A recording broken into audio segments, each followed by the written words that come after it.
Poor audience. See, we're ahead of time and everything. Get rid of that Ryan guy. Well, for a while there, I was bringing it up like 15 minutes beforehand. Why would that change? Oh, No, he disrespects the process, the core concept. so the daylight savings time on the website is wrong, as it was Sunday. Okay. All I understand is unrelated. Only one time zone. What about Swatch internet time? Don't care. You don't care about too? You don't care about Swatch internet time? No. Why not? Why would I care about Swatch internet time? Never heard of that before. Listen to that podcast. No. Neither did I. It's like metric. I remember it. It's like metric time. That was like binary, wasn't it? No, What happened? No? it's like it's milliseconds off of off of the epoch. And they started it at Switzerland, I think. So it's the same time around the world. It's ticks instead of like minutes. You talking about the 1969 thing? I don't think Swatch internet time was in 1969. But the epoch started 1960. I'm not talking about the Unix epoch. I'm talking about Swatch internet It's time. a different epoch. Oh, well, They have that's- their own epoch. It's a We have an special epoch? Yes. Yeah, Watch there's this. AMD server chips. And they want everybody to follow that one now? Hi, Josh. Did we interrupt something? Dance party. Never Woo, mind. Josh dance party. Orange background, dark. All right. Dark. That's better. I had the wrong ear. I hate when I hit my wrong. Do you want to build a No, it snowman? wasn't fitting. These are meant for. Do you want to play with something that you shouldn't? Well, take the second. This is true. I don't think this is working. I need one more light on. There's nobody in there. You can leave your light on. Oh, I don't know what I'm doing. I got no idea what is going on. Why isn't the touchscreen working? Women's find me obnoxious. But at least they find you. Well, I don't give them a choice. I switched it to ultra low latency at some point when we were doing that other stream to see if it worked. It worked. Oh. So we're bringing Smash. Microsoft, fix your shite. Yeah, every time I open up Skype, it updates. I love it. Well, now if I click off of Skype, it immediately goes into blurry mode. Hey, look, Fat Like Tire. even just to click Firefox to What'd bring you up a call me? news article. No, Ken Ken, why and is his the Fat IRC Tire. kicking me off? It's not Fat Tire? What is It's it? the loft. Oh, it's the Loft. It's their, isn't it that like their more Hey, Ken. kind of their lager IPA Pilsner? Yeah, Ken, are you in the IRC? it's pretty nondescript. It's hoppy. Hobby. It's not that hoppy. It keeps booting me like within 3 or 4 seconds. Well, not at the moment. What's up, I'm John? trying to get Alan not banned from the RC. Oh, do it. I'm not. There's a. I don't know, Alan. I just get it terminated. The exception for our ISP is set to 25 clients. So I'm logged in and like 17 things over there. So good job.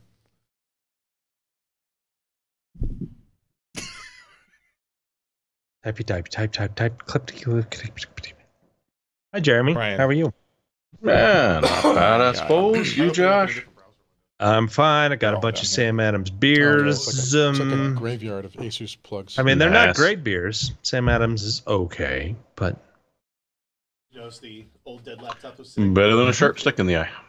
it Or is. a Lone Star. every 3 years. Yeah. Mom's computer is dead. Event.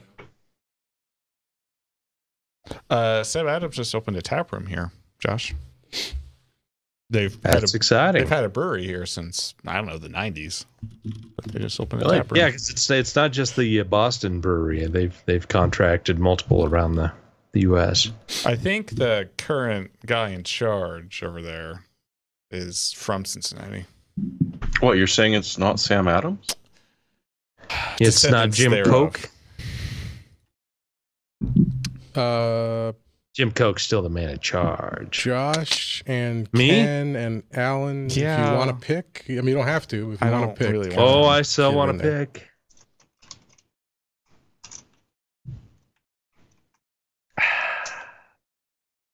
Yeah, Jim Koch is from Cincinnati. Really? Mhm. Huh? He just moved out to Not Boston. Columbia? Well, he went to Harvard, so Harvard. Harvard. With me? I might not ha- drive carriage? I might not have one. 2.5-inch SATA drive. A little dongle. Oh, you're trying Oh to yeah, connect we a did hard drive? somewhere. Wait, You wanna use who's a it dock if walking it's for a around hard in the drive. background? Some interloper. Oh yeah.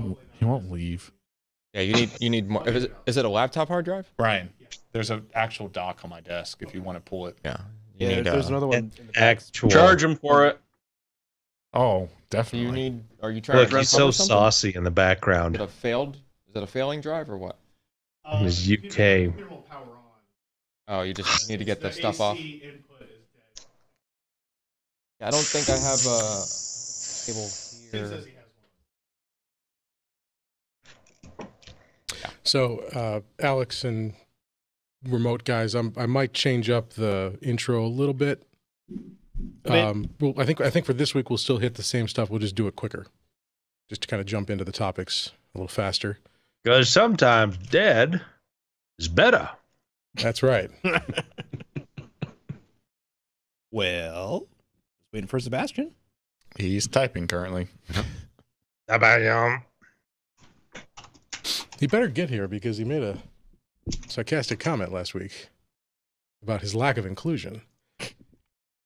We're totally inclusive here. Just as Uh, long as you're a white male. It says he's logged Hey. in. I'm Lebanese.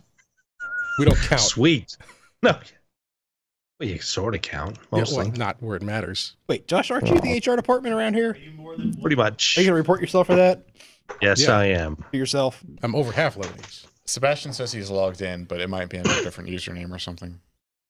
What, his alt Skype name? Now, the funny thing is, my wife has actually got more Cherokee in her than Elizabeth Warren. I have more Cherokee than Elizabeth Warren. I can trace it to my great great grandmother. Yeah, it was her grandfather in my wife's case. Ah.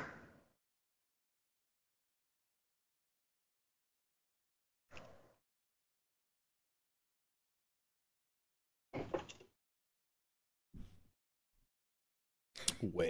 Yes, Knight Rider. There was that. You know what I'm talking about.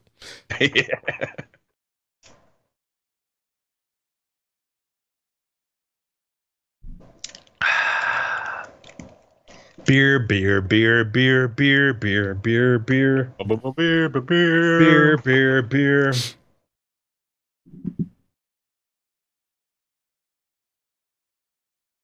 Gosh, what do I want to have as my? I bought one of these damn things for $200. The 960 gig BPX Pro. I still need to install it and do things. I mean, I have cut apart the bubble pack, so I've got that going for me. Yep. I did get that speaker in, but I still haven't installed it on my set, of course. You're right off IRC. Does it say anything? The page refreshes and then it shows terminated underneath connect. I can't do a whole lot with that. Do do do. Do do do. I mean, on this Do, machine, do. yeah, I'll try to install something. Damn it, Sebastian.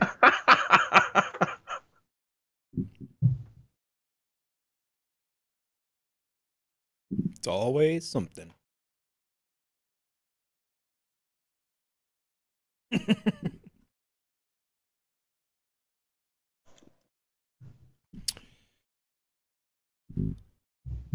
Well, This is when we find out Sebastian has upgraded his Skype in 6 months and now Yeah. has to download 14 versions. feel lucky. Answer the phone. There he is. Hey, he's got the Starship Enterprise behind him. Multiple ones.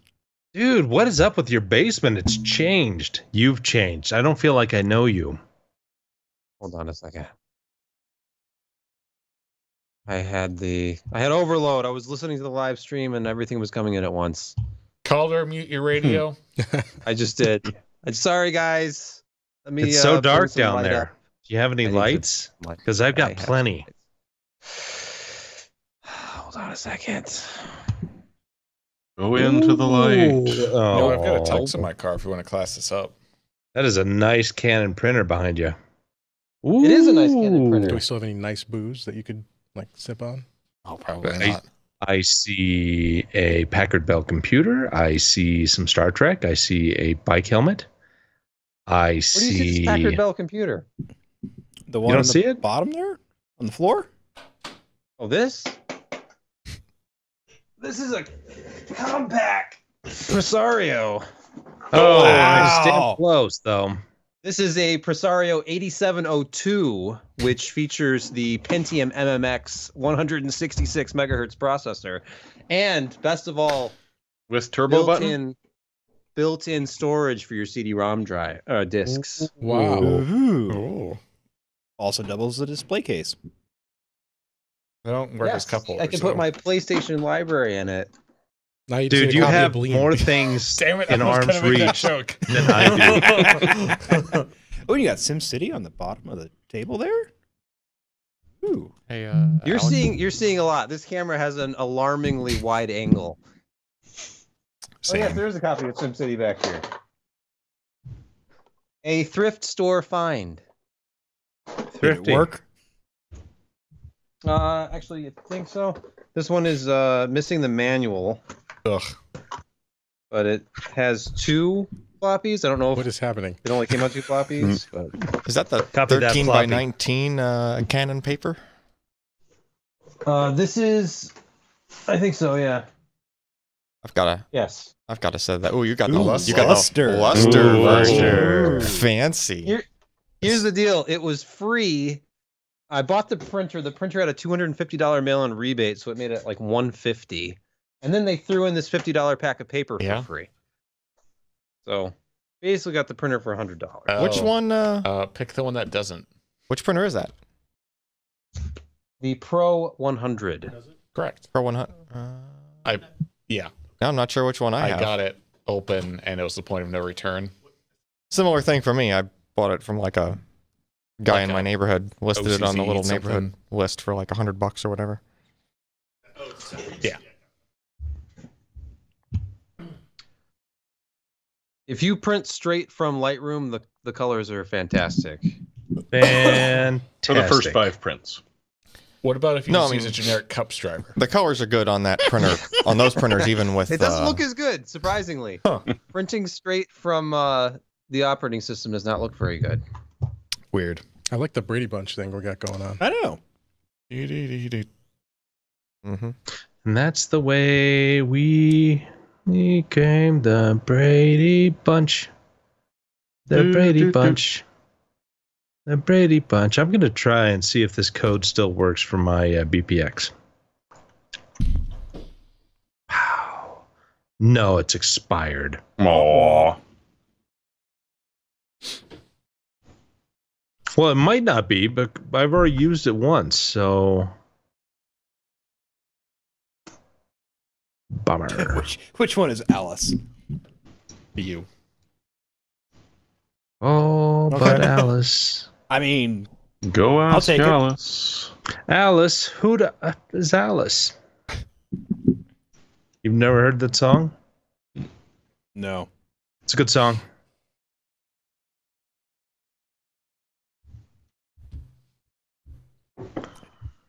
You know what song has really great lyrics? The Brain Dance by Animals as Leaders. I So like int- the Reichert Googling Twitter account. Who? Riker. Oh, How do they gerrymander sectors of the galaxy? Jeremy, did I ever send that to you a couple weeks ago? What? Animals as leaders.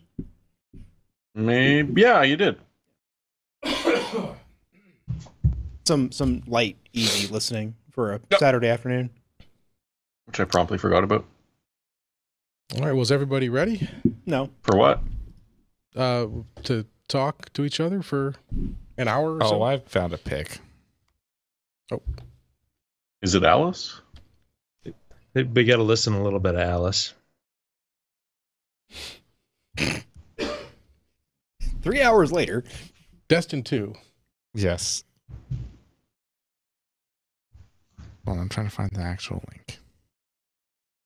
Bear with me. Josh, you got a pick? I'm trying to get mine linked. Hold on.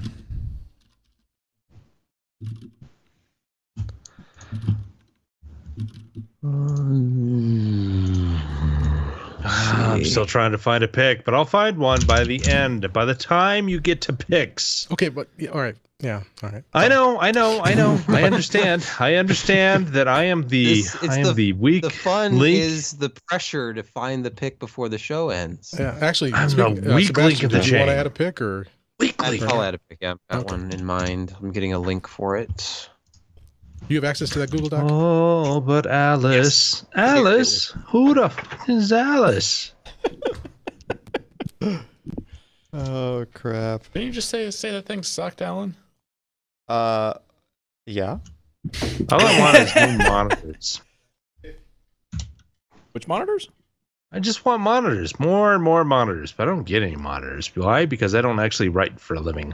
That's unfortunate, and I need to change that because Ken would like to have page views, and I can materially participate in such things.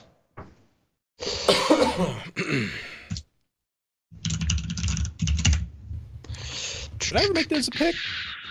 Hey, look, Oprah's favorite things. Her list is back. I'm going to choose something from there. Joy. Oh yeah, that Oprah thing did come out this week. Did that drop like an hour ago, or is that like Holy today? cow, I think my child has been looking at things on Amazon on my computer. Don't judge, Josh. I'm hoping he does not order things. We had a customer talking about the Oprah thing earlier today. We upsized them to 3 what was it? It was 364 core servers, and it still got crushed. Jeez. Well, it's PHP. Alex, is it a big deal for you to route your audio to me? Because sometimes I can't hear you when you're talking behind the monitors. Oh, I mean, I guess I could. If it's do whatever you want. that's I mean, perfect. Sometimes I just can't. You want to hear Alan too? Yeah, sure. Why not? You can hear yourself too. How about that? That's okay. Can you hear me now? Oh, I can hear. no. I can hear myself. Alan's all sultry in my ears. God. I can hear myself, but I can't hear Alex. What? Alex isn't saying anything. I do not hear Alex. You should. I'm on this box over here. Though. It's all going through the same amp, so Yeah. I don't Well, know you- how you don't hear Alex. You're just hearing me. You also might be sitting close to him or something. Yeah, it's this. Tap your mic. Oh, yeah. Like we're all going through a dumb stereo amp. No. We have a sub key that just nicks me out of Alan's feed. There. Yes. All right. Everybody cool. ready? Maybe. Cool. We can't 'Cause I'm I'm supposed cool. to be ready. Let's get hot. Okay. All right. So I'm going to do a little different intro here, just so we're all on the same page. A quicker one, right? All right. 15 I'm minutes later. scared. I'm scared. Okay. guys. 3, 2. Hey, folks. Before we get started tonight, just a quick message. We know there's been a lot of changes. We know that some new faces, some different roles, and we appreciate your feedback, and we hope you keep giving it to us so that we can improve. And part of that feedback I received last week, and it was genuinely well-intentioned feedback, was that I'm no fun. Just it's like NPR computer talk, and I appreciate that. And I'm going to try. I can't promise anything. I'm really going to try. But in that spirit, Oh shit! Welcome to the PC Perspective Podcast, episode 521. Being recorded November 7th, 2018. Ken was not prepared for that, and neither were any of us. I didn't Nice. tell anyone. I wanted the genuine reaction. That was beautiful. I'll clean it up after the show. Gonna clean it out of my MacBook keyboard that is prone to jamming. Don't worry. Don't worry. We're good. We're good. So, Well, I can't hear out of You know, my I was left ear really anymore. hoping we'd go for the NPR thing because I've been practicing my NPR voice, and so today at 12:30 we'll be discussing the things that mean a lot to me. And now, some light jazz. Listen. I was half expecting Sam Kinison breakout. I knew it wasn't going to be good because he was hiding something over there. Yeah. but I was not expecting to be deafened. all right. Well, like I said, I'm Jim Tanis, and joining us today, we also have the rest of the crew. I'm Jeremy Hellstrom. I'm NPR Josh Walrath. I'm Alan I'm- Malventano. Oh, Oh, whoops. Alan's camera. Damn You it. talked over me, Alan. Ah. Who's that Every guy? time- I'm Sebastian. Peak. Yeah, and I'm Alan over here. I'm Alex. And there's Alex, intruding onto Sebastian's turf. I'm Sorry. confused. And covered in glitter, I'm Ken Addison. shell shocked. My ears! I want to see a slow frame by frame of Ken's reaction to when that thing went off. I don't. Well, welcome to the show, folks. So we record every Wednesday nights, 10 p.m. Eastern, 7 p.m. Pacific. You can join us live at pcper.com/live. We have the IRC chat, and we try to interact with you as best we can through that. Or you can catch us after the fact, pcper.com/podcast, where you can watch all the shows. To be notified when we go live so you don't miss stuff like that, because Ken's going to probably edit that out of the final episode. But This episode's never going up. this will never air. The lost episode. But head to pcper.com/subscribe where you can enter your email. It's a plain text email. We send it out just before we go live just to remind you. And that way you never miss anything fun.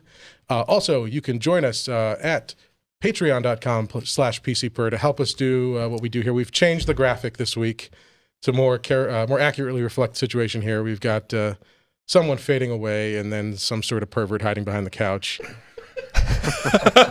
That's nice So placement. if Outstanding. consider joining us there to help us hire a graphic designer. One of the things that Patreon helps us do is our mailbag, and we mentioned last week that we were looking for questions to get that started again. We've got probably 7 questions now for Alan, and probably room for a couple more. So if he'll be doing it, he'll be recording that tomorrow. So please get those questions in. You can leave a comment on the most recent YouTube video for the mailbag. You can send a tweet to our PC Per handle or to Alan directly, or just email. Just leave a comment on this video, whatever. Just get it to us, and we'll try to get Alan to answer that for you. And, of course, finally, we have joshtech.com, which is our own merchandise store, where you can find all of our favorite slogans, logos. We've got beautiful mugs with Josh Tech there and the steering wheel, racing wheel, I guess. All the purchases there. You get something cool. We get a little cut. Helps us out here. Appreciate it. So check that out, joshtech.com. All right, let's jump right into the I'm going to be reviews. finding glitter in this keyboard for months to come. Months. We got compressed air and vacuum cleaners. The chat was saying, "Oh no, it's just confetti." Don't be fooled. There's There is glitter. There's glitter. There's glitter. I can. There's some glistening off of Jim's forehead as well. I noticed. Okay. Yeah. He's shiny like a vampire. But joining us this week, of course, Sebastian Peak, one of our reviewers, and he's got a couple reviews for us. So the first up is some new all-in-one water coolers from Corsair. That's right. And not too long ago, I did the H100 Pro, I believe it was, review, which was kind of the new design for Corsair's coolers after just some incremental improvements for the last few years. A little bit of a different design for the radiator itself, kind of a different aesthetic, but some different fans, revised mounting hardware. Of course, these all now support AM4 out of the box. This one is a little bit different still, and this is the H100 or 115i Platinum. Now, the Platinum, I am assuming is because this is the extra special deluxe version, which not only has RGB lighting effects on the pump assembly, but also the fans. The ML Pro RGB 140 millimeter PWM fans, which I'm trying to remember the actual bearing type these use because somehow I missed that on these specifications, but they're very, very, very quiet fans. And they also have multi-zone LED lighting built into them. So if you notice from the pictures, or I guess there's one picture I took of them in action towards the bottom of the review there, each of the fans has 4 different lights which can shine different colors at any given time. I left it on the default spiral rainbow effect. But anyhow, the takeaway for this cooler was the revised hardware feels nicer. It's a little bit stronger. Gone is the plastic backplate if you're using an Intel like 1155, 5X, whatever socket. You actually get a metal backplate now. All of the hardware felt just a little bit better. And this thing is extremely quiet. The benchmarks I ran with my standard test bench that I use for enclosure testing and coolers here is an i7 7700K, which is an extremely hot processor. And mine, I don't know if it's sample specific or what, but mine has always just been toasty. So it's a very good test of coolers, even at without overclocking. Routinely, I get warmer temps with enclosure testing from my CPU than I do from the GPU that I use. And temperatures were fine. Is that some sweet feedback coming back in your setup, or do you have crickets chirping in the background? I think it's don't you mind? I mean, I like crickets. It's very relaxing. I think it's actually my squeaking, whatever the part is that rotates on my furnace, which is apparently running right now. That's a fan. That's a fan. You got some Corsair ones. Yeah, you should replace that fan with one of those Corsair ones. I just need the Honey, why oil. is Damn it! It's not Everybody- cooling. Everybody needs an RGB furnace. I need a magnetic levitation bearing like these Corsair fans have in my furnace. Is the noise too distracting? Should I wait it out? No, just keep going. I can just walk over there and hit the switch or pull the fuse out. That's not how you're supposed to. We were talking about stop it. performance. We were talking about cooler performance. Now, I compared it briefly just against the H100i Pro that I had reviewed, and actually the numbers were not that impressive compared to its smaller counterpart. But what I determined during the testing was that they seem to be favoring silence over performance by their default presets. You can customize everything. I just ran with 3 of the default presets, and it also has a fanless mode, but I did not benchmark with that. It's fanless only at idle, essentially. So the biggest, if you're looking at the charts, the biggest gap you're going to see is when you go up to the extreme preset, which is where you really get into like the full capabilities of these coolers. And so with the pump running on full and the fans actually able to hit their maximum RPMs, this thing was 5 decibels quieter than the H100i.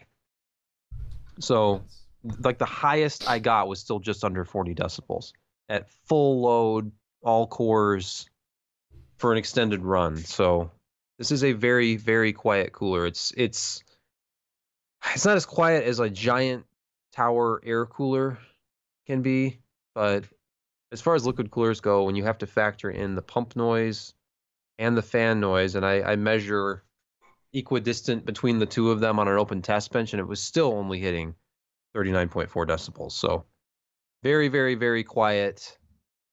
In the end, though, I had to.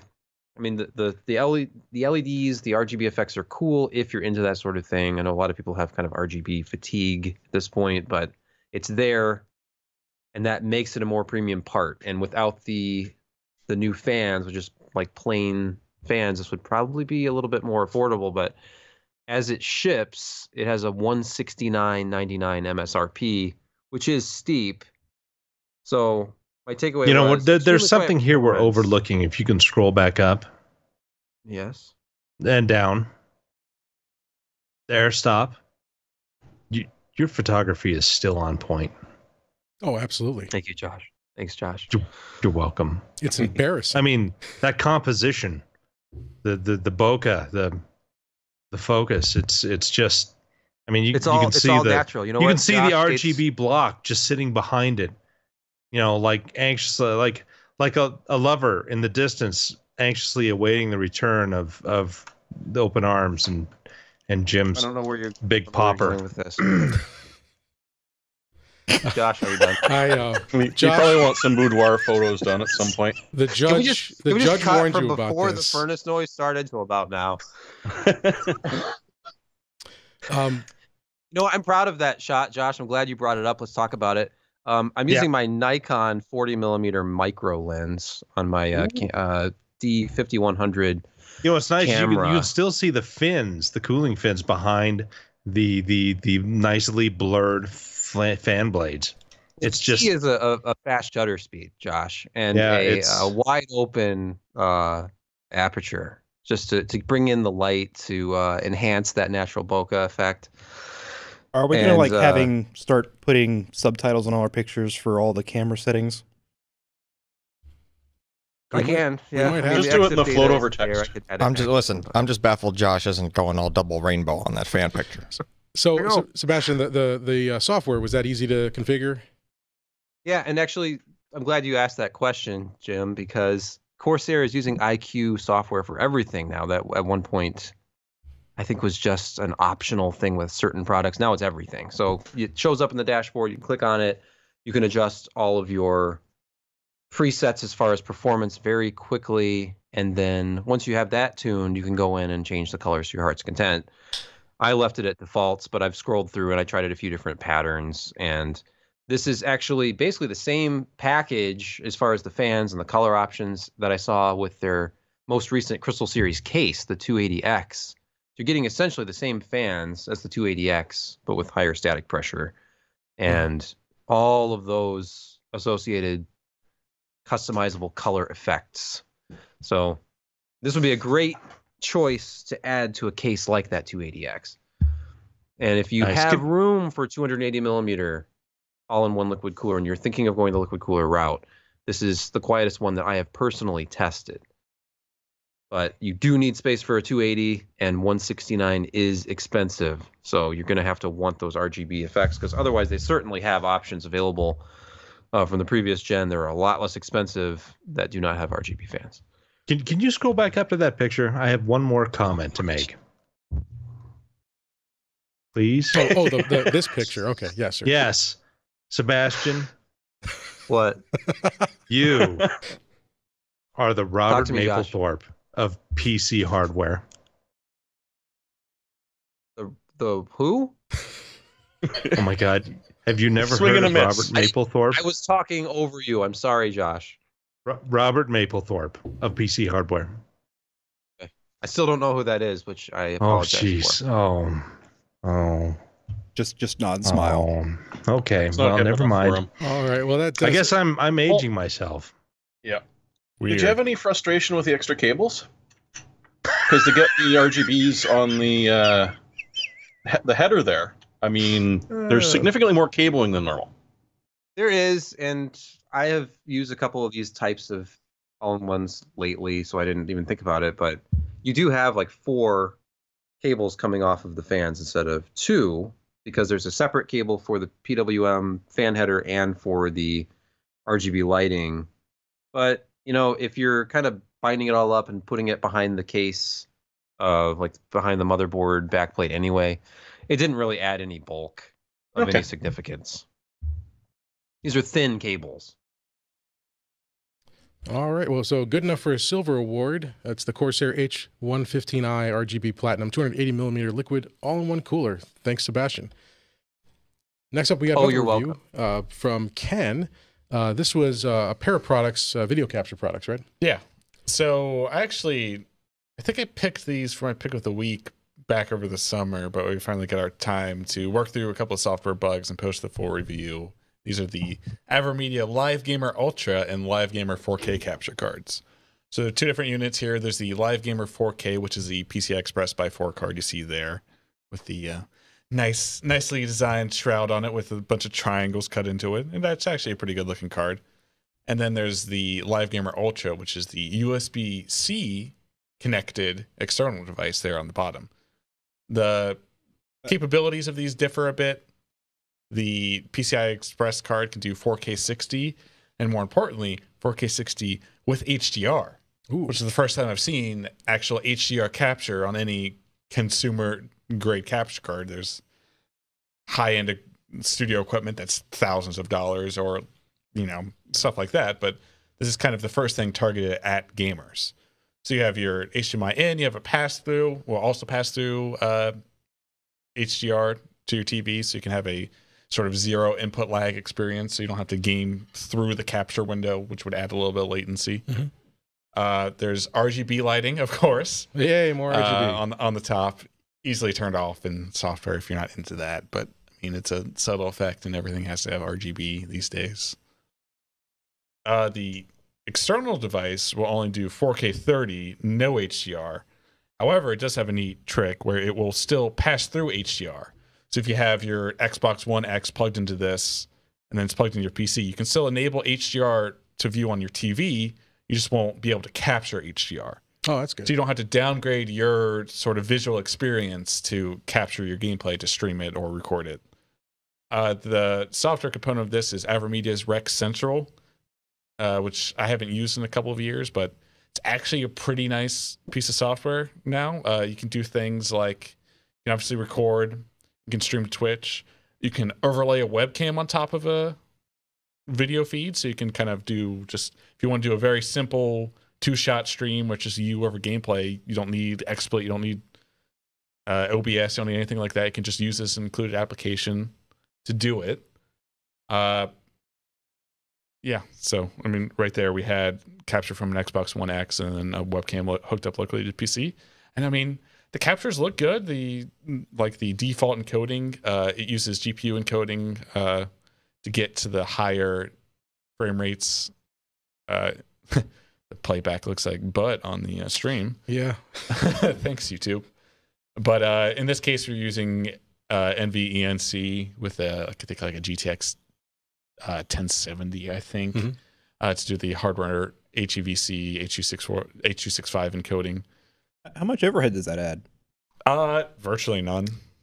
If you're watching the video stream, there's some stuttering in this playback. Yeah, but go watch the YouTube video Yeah. on the actual YouTube page, and it's good. And if you have a client that supports HDR, you can actually view the HDR capture.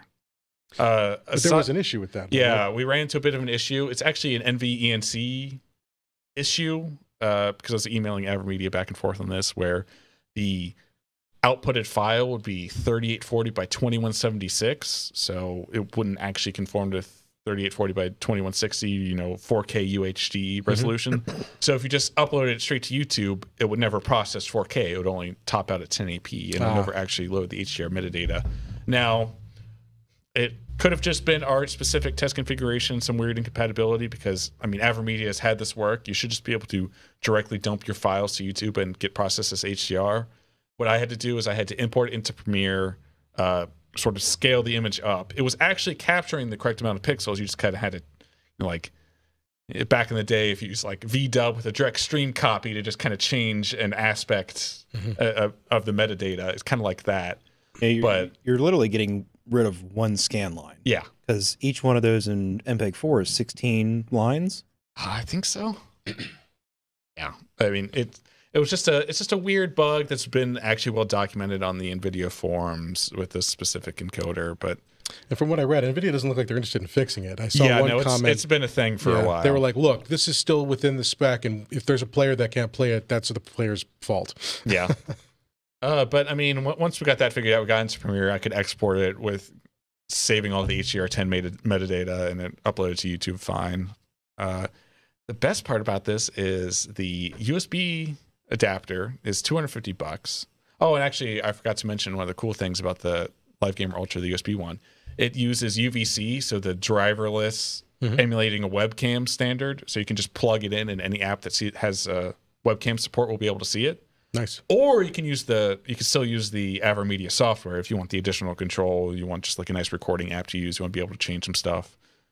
So you actually have that flexibility, but you don't need to install any drivers to use it, which is always a really good thing for video capture hardware. But $250, it's a little pricier than a lot of those boxes, but it's the only external box I've seen that can pass through HDR. So if you have an HDR display, you're going to want something like this. But for $50 more, if you have the PCIe slot, you can step up to the Live Gamer 4K and get 4K 60 capture plus HDR, and it's a really compelling product. I know we looked at the Elgato 4K capture card probably about a year ago, and that was 4K 60 but no HDR. Yeah. For I think $300. Now they did add HDR pass-through to that card through a firmware update, but still doesn't record HDR. So Yeah. I mean, AverMedia has a leg up here. Question from the chat is it Mac compatible? I imagine referring to the external one. I believe there's a Rec Central for Mac, so probably. Okay. I haven't tested it. All right. Yeah. So $299 for the PCIe version with 4K 60 HDR, $250 for the USB version with just 4K 30. Yeah. It's amazing how far capture devices have come since we built all of this. Yeah. Oh yeah, absolutely. All right. Well, thanks for that, Ken. Well, Ken, we have all this stuff here. Do you remember how much those Blackmagic capture cards ran when we first got them? And how bad they How were. bad they were. How poorly they performed. Kept overheating. Yeah. They still do. Yeah. Isn't there a massive- fan and a duct inside that box? There's Yes, a case fan. This machine has about a foot-long piece of cardboard and a ducted fan over the capture card, because if it gets above 76 degrees ambient in here, it starts dropping inputs. Yeah, they just go away Awesome. until you bounce the box. Their support told us the thermal throttle was like 80 Fahrenheit. Yeah, it was like, 84. what? Or like 84C? No, Yeah. 84F. What? What? What kind of chip has that kind of a problem? It's like And barely And it doesn't above like room ambient. Apparently temperature. they're ASICs. Yeah, need that ice cube cooling, right, Sebastian? All right. No next, comment. Next up, we got another review from Chris Koch. We've got two SteelSeries gaming mice, the Rival 650, which is a wireless mouse, and the Rival 710, which is a wired version. Surprisingly, as he mentions in the review, and as I was reading this over, you'd think the 710 would be better than the 650, and they do have unique feature sets, but he says basically the 650's got the more compelling features. First of all, it does have the RGB, so that's the 3 in a row for the RGB. Got the RGB hat Truly trick. compelling. Yeah. Truly. It's got adjustable weight. It comes in at, I think it was 80 grams, and you can add up to 32 more with adjustable weights. Just to give you that right feel, it's got control, buttons for various mapping, and they also use a haptic feedback feature, which seemed kind of neat, where you program a button click, so like one of your dedicated buttons, and then it starts a countdown timer, and that you can configure, and then when that timer's up, it vibrates. And so if you're playing like a MOBA or strategy games where you've got cooldowns, right? Quick item response. Or anything where there's going to be a time limit that you're going to be aware of, you can configure it to trigger a button, or configure it so that when you trigger a button, it gets that timer, and you don't have to look down at the mouse to know that your whatever it is ready. But it is limited to one button and just a time-based haptic feedback, so you can't tie it to in-game events and things like that. But overall, a very good review from Chris on the SteelSeries. The 650, the wireless version, is $120. The Rival 710 is $100.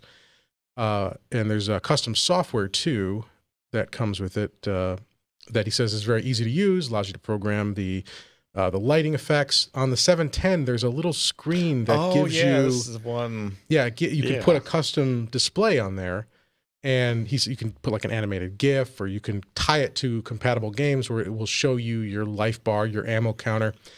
Seems neat. From my perspective, I'm thinking, why would you be looking down at your mouse to see what your ammo level is, your health level? So, and he mentions that too. It's like it's neat. It's an interesting concept. Potential usability is questionable, but something there to play with. It's just that it's a very low resolution, and you have to stretch it out, and then it displays at the right aspect ratio on the device. So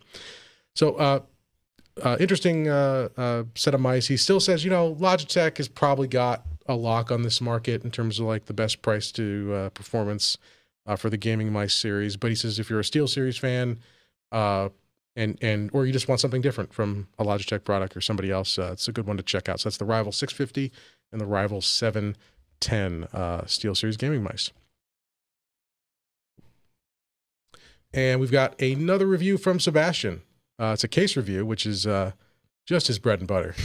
You know, for a minute I thought you said we've got another Patreon sponsor that no. I'm going to read out loud. We don't have that set, or we've just switched that over, and I left my phone over there. Mr. Smoky Treats You don't have your email. just gave $3 I a don't know month if I have the PC Pro one set up on this. to the Patreon. Yeah. Thank you, Mr. Smoky Treats. Is that your cat? No, my cat. Oh, she left. Never mind. Yeah, she has good taste. No. Yeah, she's smart. Oh, But so Sebastian, why don't you tell us about this BitPhoenix Nova tempered glass case? okay. First thing about the case is it's very affordable as cases go these days. This is MSRP of $56.99. Wait. Yes, Josh. Wait. It does. Cup holder compatible. It's got an optical drive area. Josh, you're stealing my thunder, but you're absolutely right. Because Oh, it's beautiful. what the Go ahead. case review kind of became was like, this is kind of like an old retro style case inside of a new case shell. So you've got some pretty modern looking styling, and it's got, of course, the tempered glass side panel. This is the Nova TG, and the TG, Josh, the TG stands for tempered glass. I thought it stood for Oh no. No. No. that No. Nope. gargantuan. But yes, it has an external 5¼ inch bay. But what's interesting is when you open it up, there's actually 3 bays in there. You only have access to 1. So I guess Dude, if you- that's ripping the customer off. Dremel. They need to have access to all 3 bays. Solves all. when you have access to all 3 bays, you just don't have external access to all Ugh. 3 bays. Oh, What's You're gonna have the to pick a top point? bay and a bottom bay, and I mean, I'm fine with it. Think about it. I can put both of my Bigfoot drives in there and have a 5¼ inch optical Me and drive my sandwiched 5¼ between inch them. hard drives. Because when I'm listening to optical media, I want 2 Bigfoots on You want as either much side of it. vibration as possible. Exactly. But if you, I mean, looking at the interior pictures of this case, you can tell like this is a little bit of a retro design to say the least. And if you look at the back, those are in fact below that 120 millimeter fan. Those are punch outs. Oh wow! They're not Yeah. expansion slot Gotta love 'em. covers. Whoa! When you punch them out, they're gone forever, and it does not come with any. That was my biggest gripe with the case. well, to be honest, as soon as we punch any of them out, be they replaceable or not, they're gone forever. I don't think I've seen that on a case in 15 years. I mean, are there Me? any other? I've seen a few years and years ago that use that style, but are there any other cases shipping? It's a that, $50 there's case. tons. But still, Tons. There's so many $50 is a inexpensive hell of a case these cases. days. Yeah. That's Yeah. true. In the 50 or so cases I reviewed in the last 3.5 or 4 years, I have only seen it on like 2, and they were definitely in this like $50. Mm. Did they Ish just find range. tooling and then slap a tempered side panel on it, like tooling they already had for a case from the 90s? I'm thinking the tooling. Now, the one thing that kind of I was thinking that it was an older interior shell, but the cages are at least new. Like the drive cages, you wouldn't have seen the drive cages with those slide-in plastic trays that are Yeah. toolless, 15 years ago. So that's a little bit of an upgrade. Was that Antec who started that with the whole toolless installs for drives? I think so. Antec was one of them. ZXT had it pretty early too, but it wasn't a great implementation. You remember the Antec drive bays that you would like essentially suspended in elastic? Yep. Those were stupid. Mm-hmm. But no vibration. Yeah. One other Isolated. thing, speaking of hard drives, it has the room for it, but for some reason the cage for the SSDs is almost as big as the one for the hard drives. So you only have space for 3 hard drives. It would have been nice to see like that 4th hard drive and maybe only have a couple of SSD slots, because you can always put them behind the motherboard, especially because this design, the rear panel cover panel is bowed out significantly by design. It's got a bowed out section almost as big as the side panel. So there's tons of room for cable mess.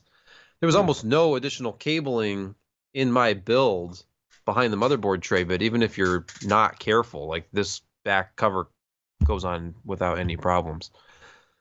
So build process. Believe was you super me, easy. I'm not very careful. I'll stick a 2-week-old ham sandwich behind my case just because dampens the noise.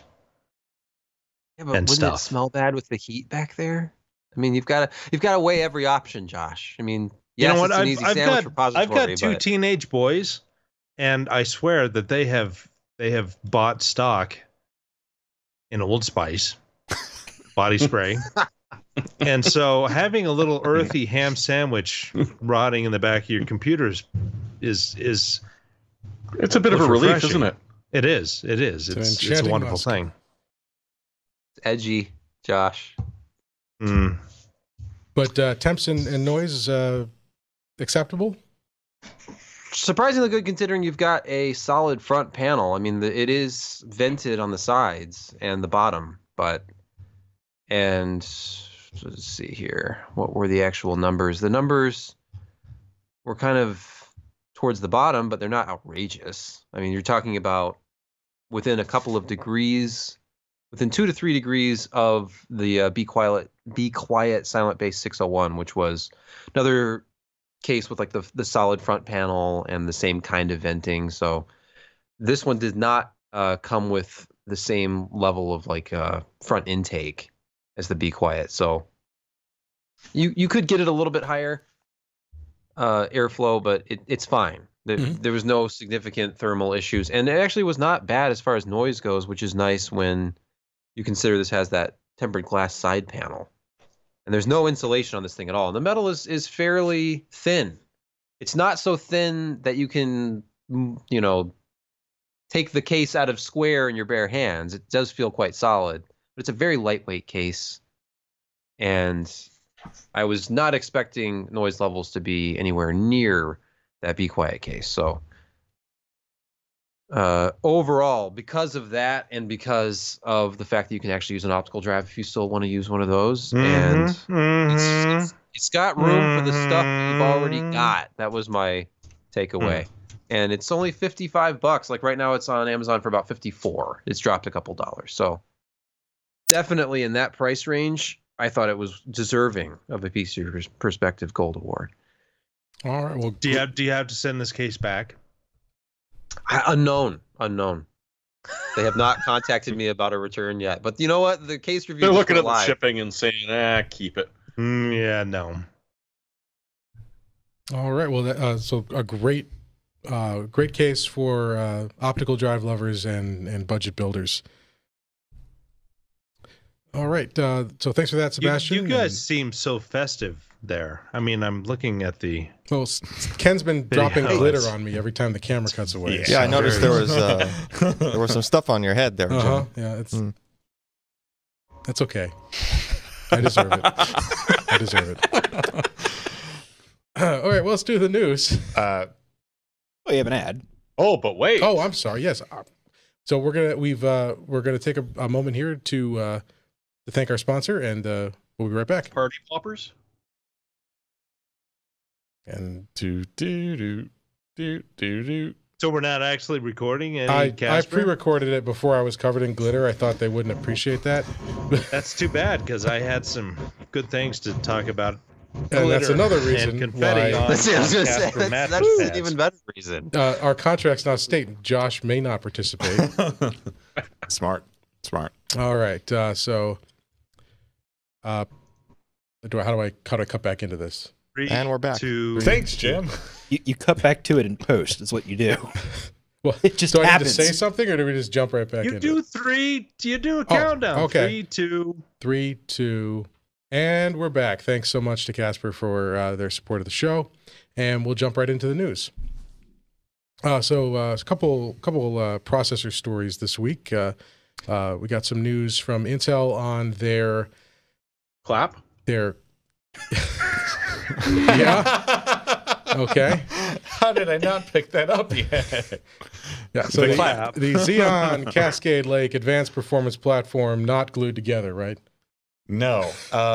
Here's the theme for this week. Can I interest you But in it some burns. chiplets? It burns like glue. No? Go ahead, Ken. I'm just generally not sure how to go on. So this is kind of ahead of the supercomputing conference next week. Intel unveiled the new Cascade Lake Advanced Performance. So this is a new tier of Xeon. They are using a multi-chip package to hit 48 cores in a single processor.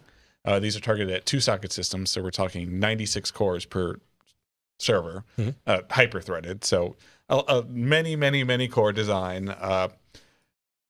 So as we've alluded to, Intel's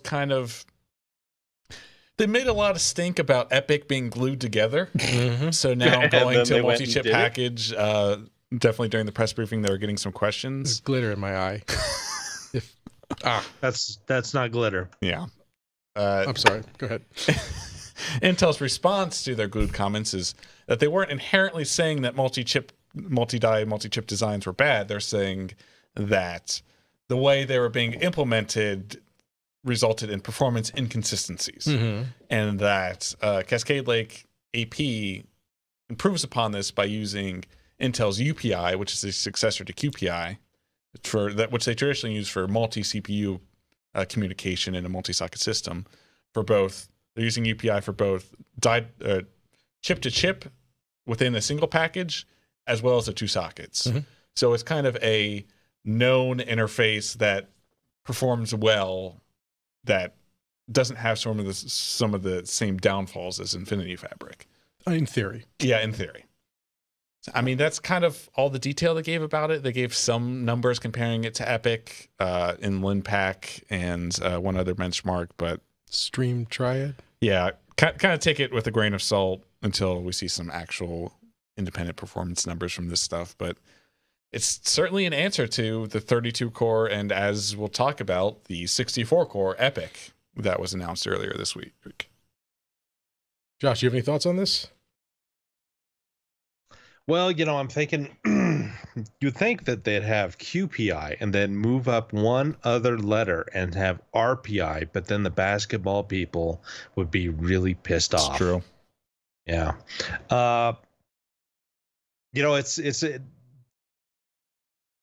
I'm not saying that large monolithic dies are dead, but if they want to keep margins up there with the kind of competition that we're going to be seeing in the next year, large monolithic dies are going to be hard to sell at the price points that people want to see margins at, especially namely at Intel. And so going with a multi-chip module is it's pretty obvious, because Intel has had issues with their 10 nanometer process. I mean, they've kind of had to switch around things with their 14 nanometer plus and plus to make things go faster, but they're sacrificing some density as well. And everything really is a trade-off. I mean, if you want more performance, you want more cores, you're going to have to make trade-offs in your design with the tools that we currently have. And that's namely process technology. And it has slowed down. Moore's Law it's not quite dead, but it's kind of dead. I mean, we're still getting some density gains, but in terms of actual process, transistor switching performance, we've kind of come to a standstill. I mean, 28 nanometer stuff, 32 nanometer stuff, we were hitting around the 3.5 to 4 gigs space. 22 FinFET, it kind of went up in the base clock, but how far you could push it actually went down. And the same thing with 14 nanometer, and now we're looking at 7 and 10 nanometer stuff from these guys, and they've got to rethink how they're actually going to do this. And it seems like smaller chips in multi-chip packages will allow them to continue to increase performance, especially how many threads that they are throwing at any kind of problem, while not going past 400 watts TDP. Now, I think this is this one that they're talking about. Is this the 350 watt TDP? I don't think part? we have a number on that. Someone seen. was quoting that this 48 core part was possibly a 350 watt TDP, and it looks unit. like it might not actually have hyperthreading enabled. Yeah. There's really not a whole lot of detail on this. I mean, they just kind of announced it's unfortunate. But they're going to talk more about Cascade Lake and Cascade Lake AP at Supercomputing next week, so there should be a lot more details about this. Wasn't there a? But it's almost like they wanted to get out before a certain announcement this week. Yeah. Yeah. So- Shock and awe. So Josh, you touched on the lack of hyperthreading or possible lack of hyperthreading. Now, Ken did, but Yeah, well, I'll go ahead and work so- on it. So now we're moving into these multi-chip modules and we're spreading things out. And how many exploits are we up to now regarding hyper-threading? They got 3 big ones, I think. 4 with port smash. I mean, there's there's the speculative execution and speculative reads and hyper-threading. Not so much. It's more to do with cache lines being accessed by a non-secure thread that you can do it speculatively, but you can't do it when you actually need to actually access the data. And so that's kind of the whole Spectre thing. No, I'm not talking about the Warhammer speculation derivatives. has lower privileges than actually accessing data. And so that's how they got around a lot of that stuff. But in terms of hyper-threading, it's not as big of a security risk. It's just all that is throwing data at the execution units that are out of sync with another thread. Yeah, And I'm actually talking about the utilizing OpenBSD more stuff. of those. But they can't read that data when it's in the pipeline versus when they're doing speculative lookups in cache where they can. So yeah, hyperthreading, not as big of a security threat. I think what hyperthreading does more than anything is you're pushing up the TDPs because you're utilizing more of those parts, more of the CPU at a higher level than you would if it was just a single thread instead of hyperthreading. And so they're looking at so dense chips that if you enable hyperthreading, I mean, your TDP is just going to go through the roof because they're just being used so much. And you kind of look at what ARM is doing. I mean, they're not even looking at hyperthreading. They're looking at wider cores. They have 4 bigs, 4 smalls, and we can handle 8 threads. And if the OS is really, really efficient, it can do a lot of the background stuff on these low power cores, while the high performance stuff needs to be using these big cores. And Intel is not really at that point with their monolithic cores. So it's an interesting balance. And disabling hyperthreading, you are in theory, if you've got a 48 wide chip and you can hyperthread that. Okay, and again, this is theory. That's not actually talking about a product. But if you've got a server and you've got 48 threads available to it, would it really be a good idea to jump that up to 84 in many workloads? Because you've still got memory issues, you've got I/O issues. How much is too much? And I think this is the point where Intel is kind of looking at it and saying, okay, where's our workload? Where's our TDPs? How complex do we need to make things? And it's a big question because we're not going any faster in terms of clock speed, but we are going really wide and we're starting to eat a lot of power. So yeah, what do you do from here? So I mean, actually, the chat is kind of pointing this out, and this is an interesting thing. No Alexa. No, Alexa. I'm waiting for that light to go off. Alexa, down. No. Anyways, what I was going to say is this is essentially taking their 4-socket design and shrinking it to a smaller form factor. They're using the same link to connect the 2 chips on one substrate. They have 12-channel memory. Like it's essentially a 4-socket system that will be in a smaller 2-socket form factor, which actually, has its benefits, but it's not anything groundbreaking. Like you'll be able to achieve probably greater density in a data center, but it's not going to be some weird new level of performance we've never seen before. So that's that to think about. Well, we'll have more to talk about on that shortly, I'm sure. And we probably should have rearranged these so that the Zen one was right after. But yeah, okay, we'll get to that in a moment. No, let's not, because I need a break. Okay. Well, Josh takes a break. Let's talk about another problem here, which is a pretty serious issue with SSD firmware encryption. Why don't you tell us about this, Jeremy? Yeah, so that handy little baked-in firmware encryption that you're buying in your SSDs actually exists completely and solely on that SSD and doesn't actually take your own user password or the password that you set up with, say, BitLocker and incorporate it into the encryption. That means every single thing on that disk, and there's quite a few of them, especially Crucial and Samsung, it's a single key, and so if you pop that drive out, plug into the debug ports, you can very quickly convince it to just accept anything as a valid unencrypting code and unencrypt your stuff. This is Seems utterly smart. and completely brilliant. Yeah. So there were several methods there. Jeremy's talking about the JTAG thing. Yeah. But going through the paper, there's a lot of enlightening little tidbits in there. They were using JTAG just to like sort of probe and find other exploits, but some of these exploits were you don't even need internal access to the SSD. Are you talking about the one where it seeds a value on a register at first boot, but the register wasn't readable at first boot, so it sets it to null and then hashes it? Yeah. So there was something like that. There were other ones. There were other ones where it's like, okay, well, this one drive has a vendor-specific command that's undocumented, but we figured it out because we, dumped the drive's firmware. And like, so if you issue this very unique command with this unique, basically you just try to read from a sector that's not on a disk. Like that's one example of it, right? But you send it a command that is non-standard, and it just opens up another set of commands, and one of them might just be to dump the entire cryptographic table of the drive. Yeah.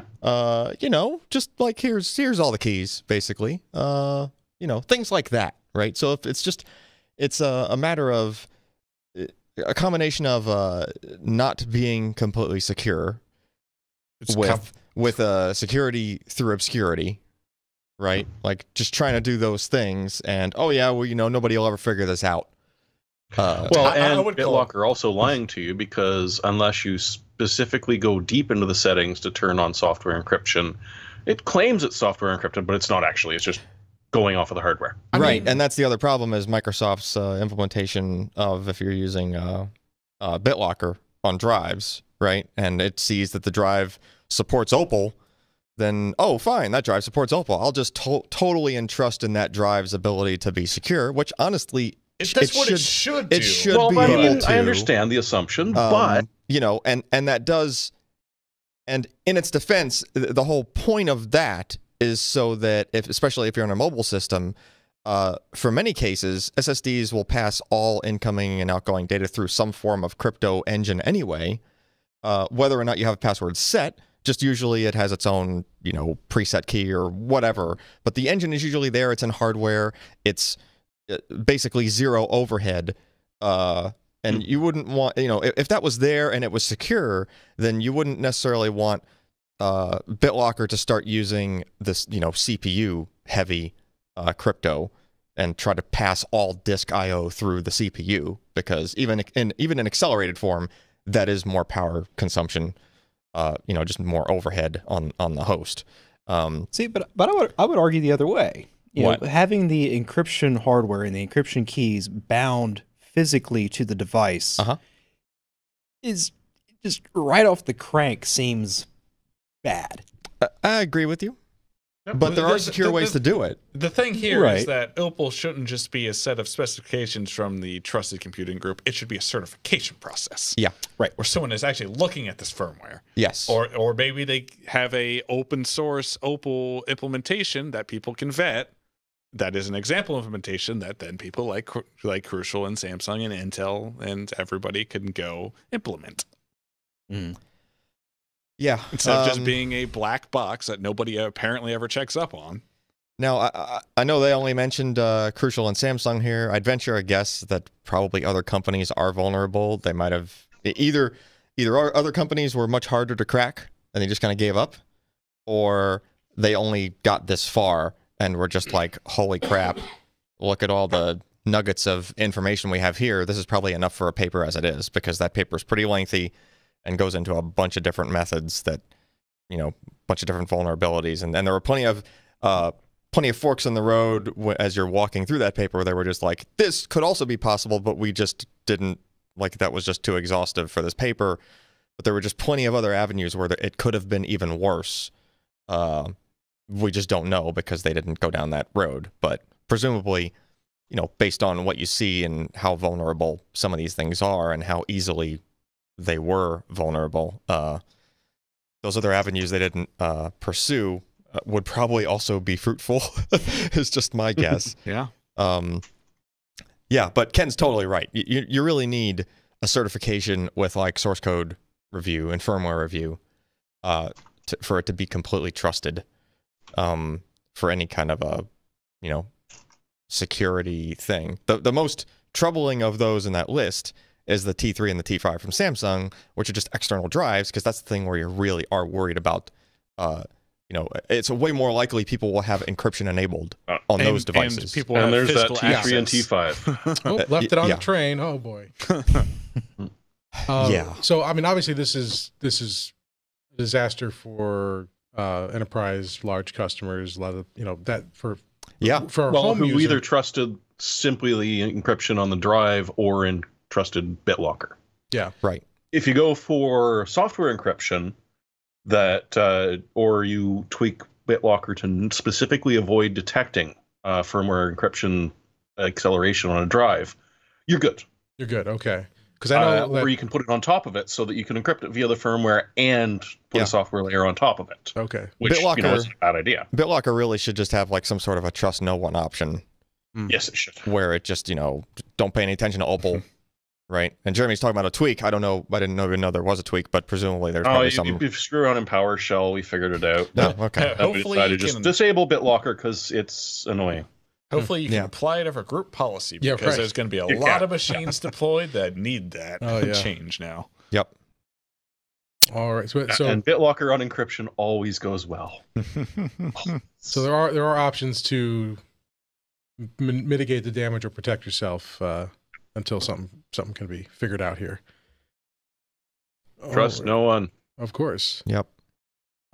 Next up, we got some new compute cards from AMD. They're pretty interesting looking.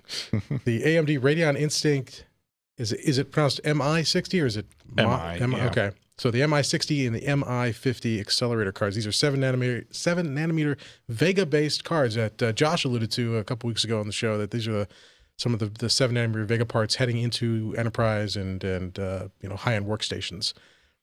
So what do you got for us here on this one, Jeremy?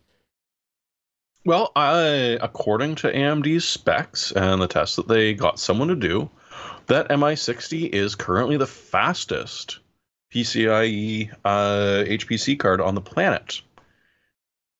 Edging out the Tesla V100. That's what they claimed that it was slightly faster than. They're claiming 7.4 teraflops at FP64, and the Tesla V100 does 7 even. Take this with a grain of salt, of course, because no one's actually got them hands on these cards to test. But it will be interesting to see, because regardless, it is an impressive amount of double precision performance. It also introduces PCI Express 4.0. Oh. Which, before you get really excited, is not going to help you in your gaming, because that's not really the bottleneck. But if you're into deep learning and development and stuff, this is actually pretty huge. And it's part of how it's not only able to do this, but they can set it up into fancy little hives. So the idea with this is that because they're utilizing AMD's new Infinity Fabric to link the GPUs. And as you see in the picture there's 4 of them all squished together. You can actually set up 2 hives, each having HGPU servers in them, with the help of their new ROCm 2.0 software, which other people than I know a bit more about. But it's just a huge jump compared to what AMD has previously offered on their sort of high-end deep learning and just productivity cards. So it's going to be really interesting to see what benchmarks look like the beginning of next year when they're starting to expect to arrive on the scene. Now, AMD's big, one of the big things they've always had in their favor compared to Intel and NVIDIA is price advantage. Do we have any information on how these will compare price-wise to NVIDIA's options? I did not see anything. I don't know if there were rumors. I didn't spot any. Okay. These are the type of products you don't generally get pricing for. Yeah. But Because if you have to ask what the price is, yeah, you can't Yeah. afford it. Josh, I know you were watching the keynote I sure was. yesterday. I couldn't quite catch it. They mentioned Infinity Link in the context of Epic. So can you use Infinity Fabric? In Fabric? Infinity Fabric instead of PCI Express on an Epic platform? Okay, we don't know a whole lot of the details here. Infinity Fabric, I think, is not PCI Express, but it's kind of similar. Mhm. So if you look at like the ARM C6, CCIX, Mhm. that's based on PCI Express, except that they use different protocols on top of that to do things like coherency in terms of cache and just kind of improve communication, not just using a regular PCIe link. It's protocol over PCIe, but it's not PCIe. So do you understand? Yeah. Yeah. And so Infinity Fabric is different though. It's not PCIe based. And it's, as far as I know, it's not hypertransport based either, because there were some inefficiencies and bad things with hypertransport as well. But I think this is based on the C micro stuff. But Infinity Fabric has been designed in not just Zen, but in the original Vega parts. But it was not really fully utilized in Vega, except, of course, with the Zen 2000 series APUs. Yeah. So that actually had, Vega's had Infinity Fabric for, when it was designed from the ground up.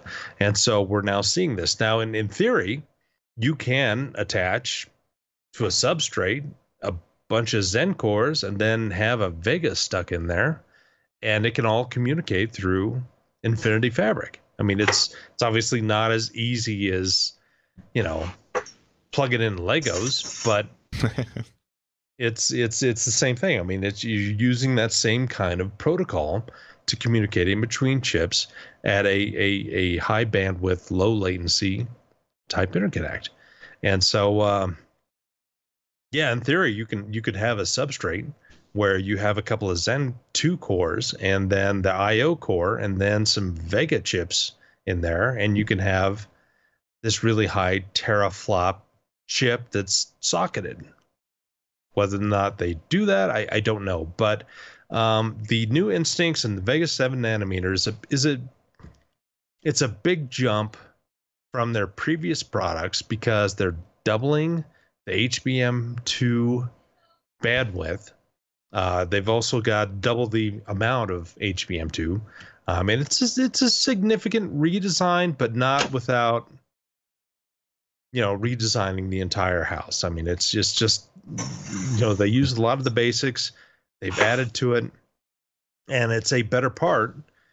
But I think the biggest problem that AMD has is software and developer input, because NVIDIA has an amazing DevRel group, and especially with CUDA and universities and teaching the people who are going into the workforce how to use CUDA in their university and in their classrooms. And that translates to the next generation of workers going into companies saying, hey, we can get better efficiency. We can really hammer on performance. We can do things that our competitors are not, because I have these basic skill sets that I learned in college based on CUDA, and that's going to translate into actual money for the company that I'm working for. And that's what AMD is fighting against. And it's a big uphill battle because NVIDIA was really, really quite clever in how they introduced CUDA, and especially into the universities, and gave them a lot of money because universities like money. Yeah. No, they have been making some inroads. There you go. English. There you have it. And as Jeremy alluded to, they announced ROCm 2.0. ROCm being their CUDA equivalent, essentially their sort of GPU acceleration SDK.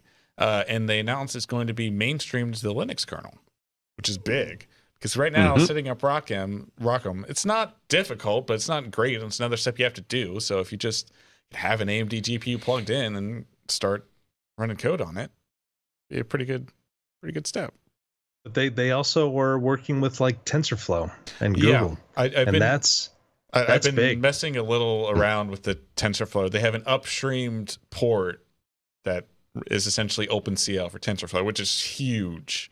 That didn't exist 6 months ago, really. So no, times are changing, and for a good thing, because we need more competition in this marketplace.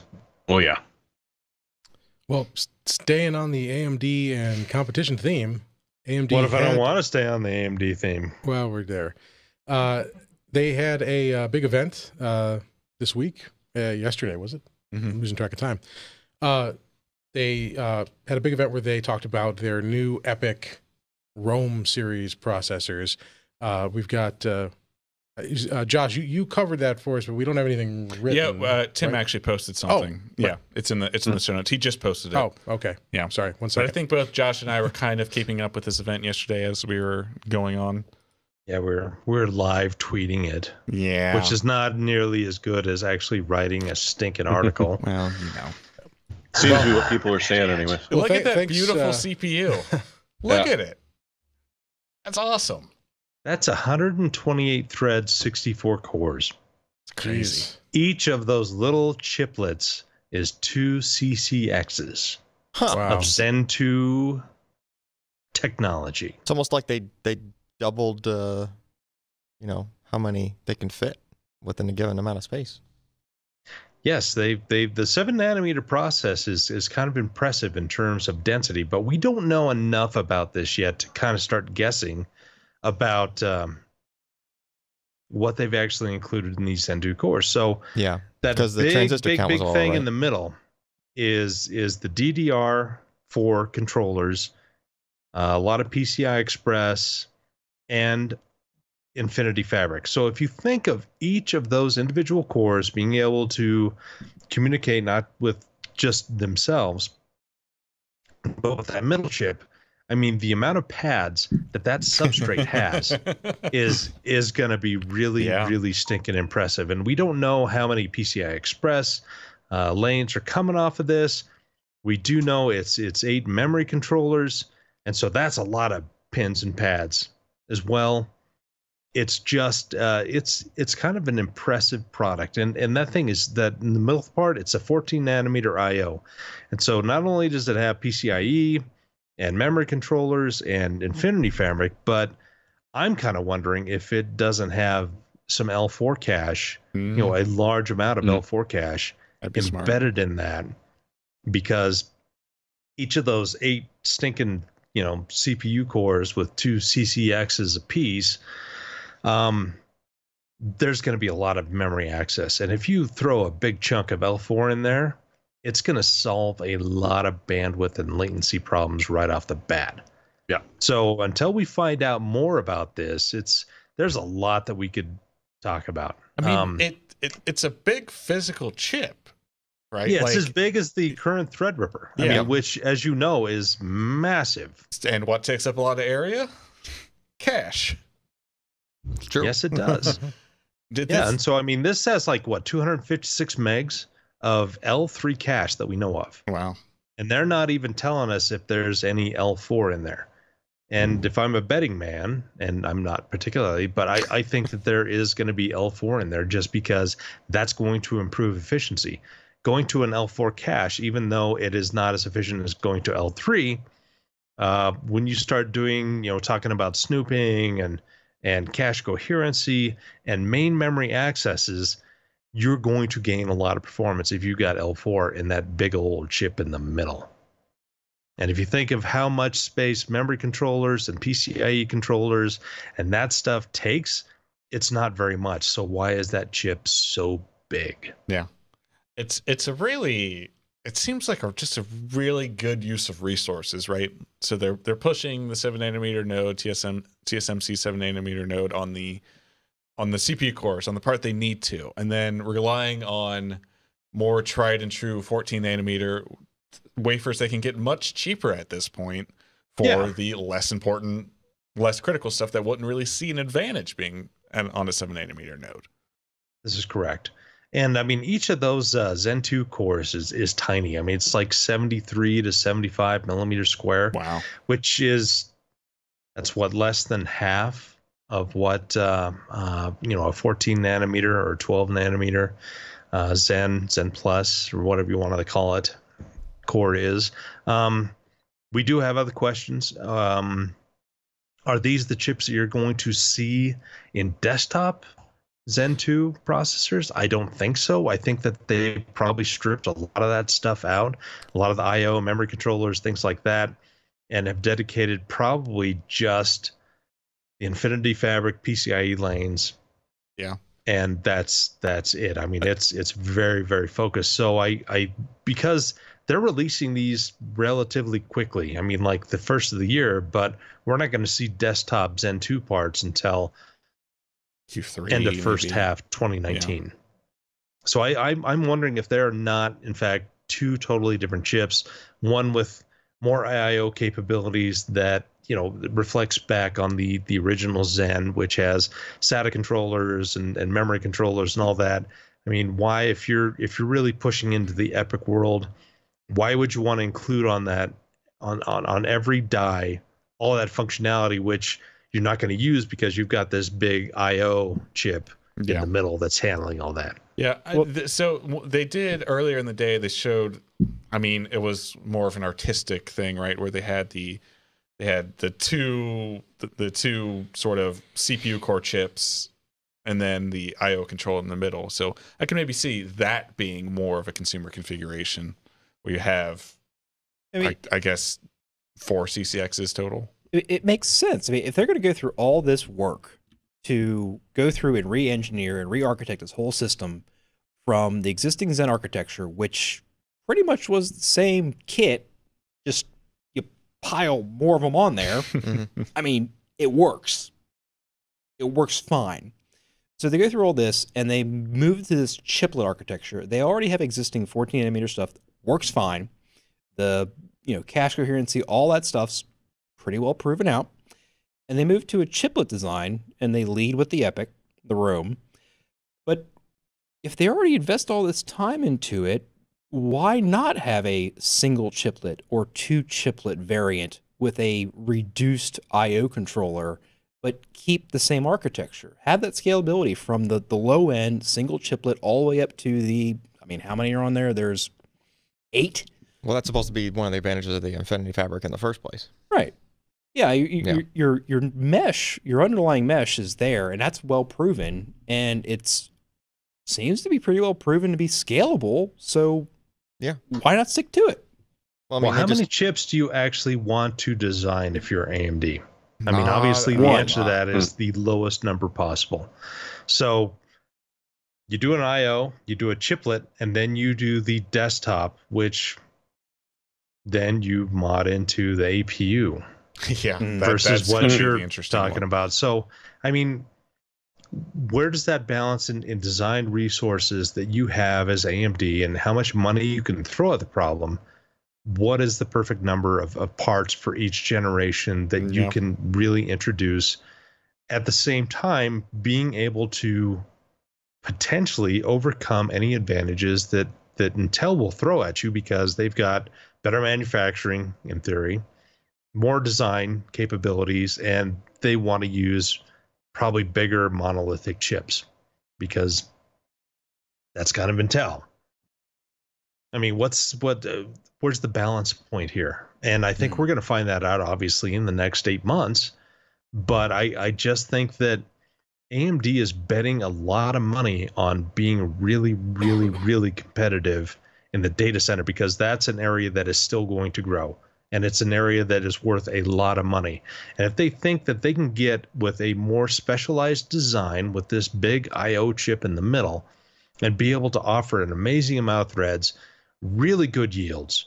I mean, really good yields, because each of those chips is really small. So yields and bins are probably going to be really, really good for those chips versus a one large 700 millimeter square die.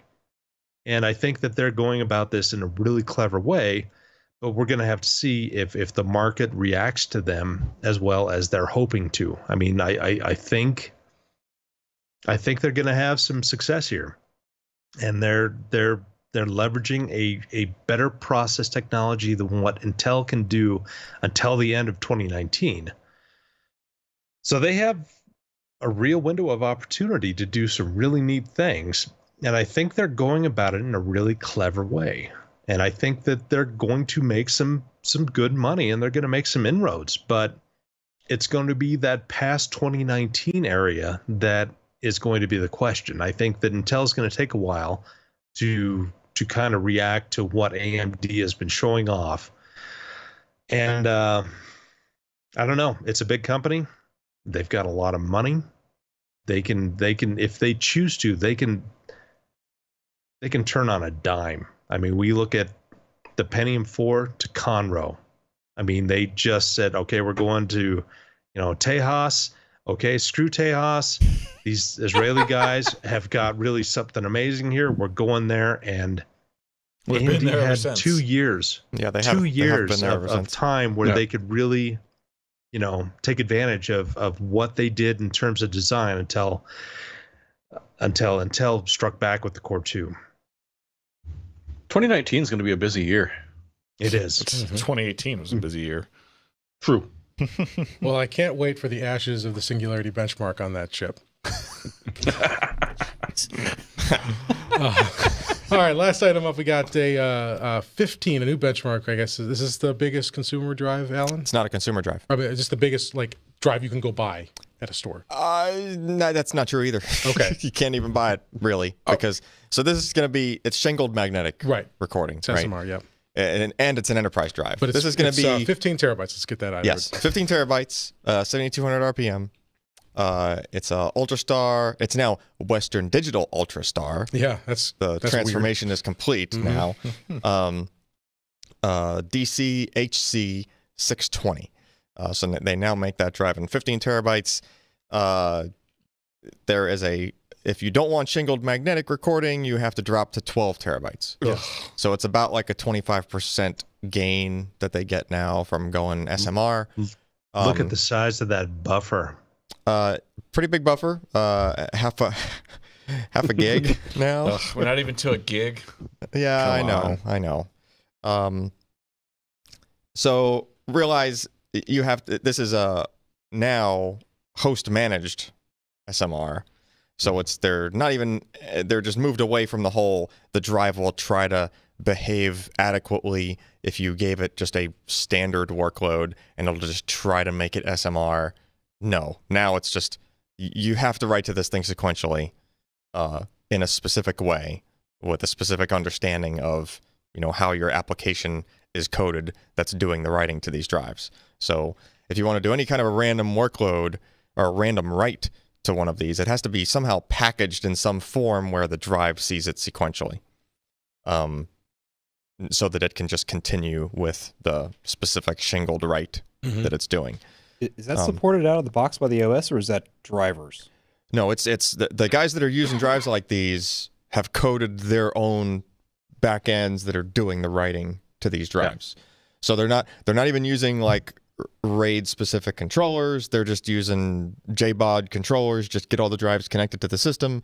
The software layer that whoever the company has developed, be it Facebook or, Facebook, Google, whoever, they're going to set something up that's going to handle all of the, redundancy and writing to multiple disks or across multiple arrays or, spaces or whatever. and also they just need to do it in a way that's sequential, so that these drives can behave properly when they're doing the writes. Because as it turns out, you can read from a narrower track than what you can write, which is what gives these drives this advantage. They're just like, well, if we just scoot the head over a half or 3/4 of a track worth, as opposed to going over one full track worth with enough gap between them for a regular, to not overwrite the adjacent tracks, as it turns out, if you just decide to overlap them as you're writing them, when you come back and read, you can still read from the slimmer tracks that you've created with that previous write. So it's just kind of how that stuff works. We're still not to the point. I know it's Jeremy wrote this, right? Yes. Yeah. No, So, it was it's Tim. Tim. oh, that was Tim. Yeah. So Tim's longing for the upcoming days of Mammer and Hammer and stuff like that. Because this has got to be one of the last SMR drives that we're going to be seeing. So I don't know really how that's going to happen, because even with Mammer, you can still do did SMR. you just say ASMR No. drives? Jesus. I did. I'm gonna. No. Ken's Josh is gonna record. Josh is gonna record just hard drive ASMR. It's just the hard drive on a table in front of the microphone, just seeking, right? And then you can do a video for each different hard drive. Actually, I need to go through the old box of hard drives now. We need to do like Velociraptor ASMR. Let's edit this out of the podcast so no one steals the idea. This is YouTube gold. Somebody's gonna do it. We're gonna be Right? 100 airs. But at some point, unpredictable during that recording will be a sudden hammer. And now I'm gonna do a defrag. Listen to this one. Yeah. Yeah, just Velociraptor defrag. It's just like... All right. Anyway, so yeah, when those things come, they're not necessarily gonna just all of a sudden we don't need shingled. You can still stand to get that sort of a benefit from shingled, because you'll still be able to read a narrower track than you can write. It's just that with something like Mammer, you'd be able to write to a much narrower track. But some of the hurdles they're dealing with on that, like Western Digital's already doing that. Like they showed it to Ryan and I, a year ago now. Flew us out to California and showed us, and they had, not only did they brief us on it, but they had like product actually doing it. It's just that to get the higher densities, now the bottleneck for advancement is sputtering technology of like how they can make the media able to handle writing tracks that much narrower. So you just need to make the domains smaller, the magnetic domains on the media smaller now. So now it's like, oh crap, we solved this one problem. Now we have to spend years developing this, advancing this other part of the technology so that we can actually get the benefits. Yeah. So expect that to ease in. So it's not like the first Mammer drive you see is going to be one platter 20 terabytes and no need for shingled or anything like that. It's going to still be a progressive thing just based on the media advances. Sure. Unfortunately, I'd really like just some breakthrough and just, oh, here's this 50 terabyte, 2.5-inch laptop hard drive. The world couldn't handle that. Yeah. Well, and then your I window will get it, install but would it's go to gonna be like 5 20 or 6 terabytes. years. Yeah. And then the Windows installer would immediately be 5 terabytes. The chat does remind me that you can buy 20 terabyte USB thumbsticks on AliExpress. Oh, absolutely. Totally You fine. It's can. like $20. You can. Just keep writing, no problem. Yeah, Just don't yeah. just don't look. Just don't look. don't write more than like 4 meg. Or just don't care about what you write beyond that 4 meg. Yeah. All right, let's get into the picks of the week. Jeremy's up first with a motherboard for us. Yeah, I mean, it's that time of the year again where you're sort of trying to figure out cheap gifts for the people that you pretend to care about. And, a BFit 450 board is a great way to set someone up with an upgraded system that they can't break very easily. And the deal that they're having right now, at least on the Canadian version, it's going to be cheaper in America, but $90. And this thing has friggin' everything you're possibly going to want. If you have the money to put an M.2 in there, away you go. It'll support decent DDR4 up to 3200 megahertz. And I mean, it's just got a fair amount of features for what you're going to get, or at least what you should be expecting to get at an $80 price point. It also doesn't look that bad either. Yeah, it's a nice looking board. Yeah, it's a nice looking board. ASRock has done some good things with AM4. Yeah. Yeah. It's Ryzen 2000 series ready, so you don't have to worry about But it. the only thing that's lacking firmware is like Wi-Fi, and most people would consider that a benefit.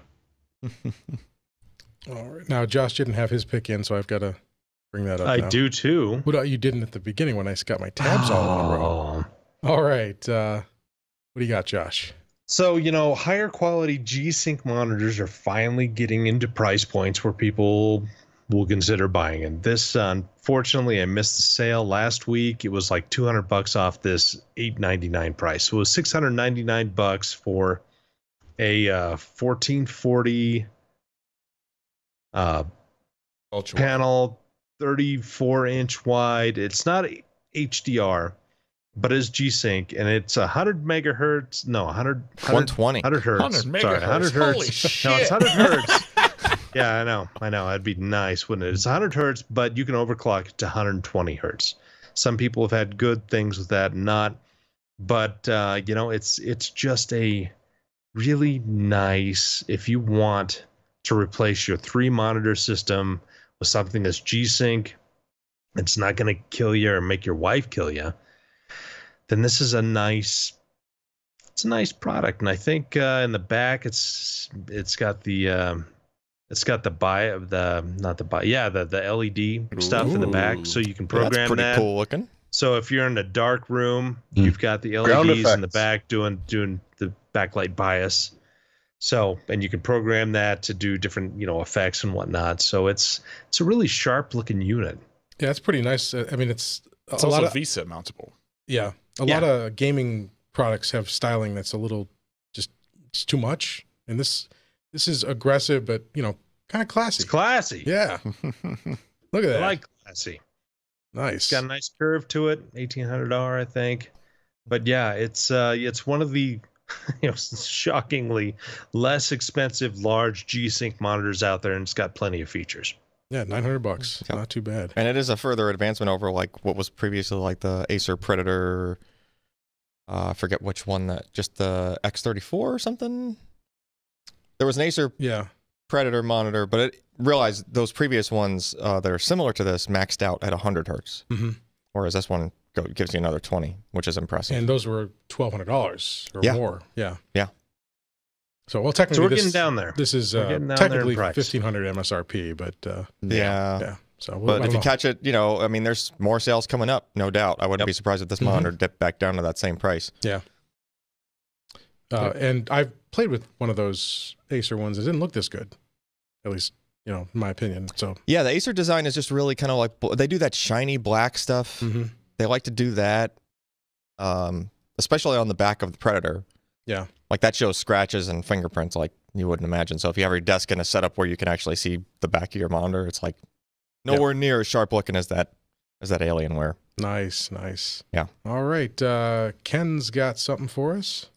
Yeah, just a quick one. They announced at BlizzCon last week, I guess it was, that they're, as part of the Battle.net Gifts program, Destiny 2 for PC is free through November 18th. Now, it's a convoluted way you have to claim this. You have to go into the Battle.net client and click on the Gifts button, tab, whatever, and accept it. But then you'll own the game in perpetuity. It's the base game and the expansions, but you want to give it a try. It's a really damn good looking game that scales really well on all hardware. Like it scales down well, it scales up well. If you happen to have HDR, it looks amazing, and it's pretty fun too. Awesome. And Free that'll games. that'll keep people off of or keep their minds distracted from something else that may have been not well received at BlizzCon. I don't know what you're talking Okay. about. Oh, come on. Warcraft 3 needed a remake. Yeah, that's true. They should have remade Warcraft 2 first. Come on, Yeah, you're not wrong. missed opportunities. Oh, hang on one second. I gotta. No, I already had that It's one. got to open another link. There. Okay, so Alan. All right, so I tried this and I thought it was a fail, and then I tried it again, and it wasn't. Hmm. So there's those battery packs you can get, and some of them are claimed to be powerful enough to be able to jumpstart your car, and usually they are not, and they like blow up because you're trying to use just a regular lithium battery and try to jumpstart a car off of it. What could possibly go wrong? What could possibly go wrong? What if you could jumpstart your car just by using the remaining power left in your dead battery? If only you had like some sort of voltage booster, A capacitor, and a set of ultra capacitors. And at sort of a reasonable price point, because if you try to, there's people that make ultra capacitor car batteries, but they're like $300 with a capacity to like suitable to replace. What if you got a super cap? Well, it's a bank of them. It's like 6, I think. I haven't opened up that box. It's like sex. 6. So what this is it's a super cap, like a bank. Super cap. With this special module that can accept input from either. There's like an adapter with a cigarette lighter plug thing, or it can just use the jumper cable style, like the alligator clips, connected to your existing battery. Or there's even, if you're willing to wait like a half an hour, there is a micro USB in. So, and it will accept Charge 5 your car volts. via micro USB. And I confirmed this, and it charged itself over the course of a half an hour, up all the way from nothing all the way up to 14.5 volts, with enough power behind it to jumpstart my GTI. The only catch was that my battery was good but dead. So if I tried to connect it to the battery directly, it would immediately start dumping the super caps into the battery. And by the time I can like run around and get in the car and go to crank it, there was just barely enough to actually turn the thing over more than a couple of revs, right? So then I tried again later, and I just disconnected my battery and I just hooked it right up to the terminals in the car, and jump started the car, no problem. So that might be the only. Work on a Tesla. It would actually. So here's the thing that's funny. Teslas have a 12-volt battery, and if that battery goes dead, you can't drive the car. It will not fire up, even though even though you're sitting on a huge battery pack. You can't get to it because there's not enough 12-volt power to shut the contactor to connect the big battery to the rest of the car. So this is the kind of thing that would even jumpstart a Tesla. It would. In other news, Alan will be out tomorrow to take his car to the Tesla dealer for service. Yeah. Well, so interesting idea. Just note to self: like if your battery is dead, you might need to disconnect the battery and just so that it doesn't get in the way of you trying to jumpstart off of the super cap bank. How much interrogation time can you get out of full charge on this? Interrogation time? Yeah. Can you swip those apart so that they're you can actually reach both nipples with the clamps? It looks like it. Yes, they split apart. Oh, good. Yes, oh, good. Yes, they split apart a sufficient distance. Although I'd like to have a serial and parallel mode switch if I was going to use it for that. Mm-hmm.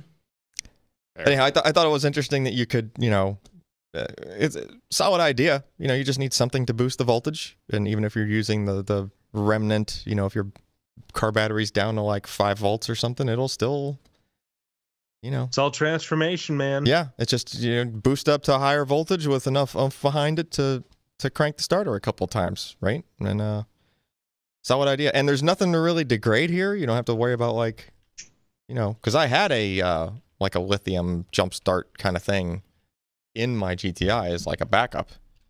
And I even had brought it back in the house and tried to charge it, and go figure, it's been in the car for like 2 years in the heat and the cold, and that pack is just dead. Doesn't work anymore. There's nothing really to degrade here.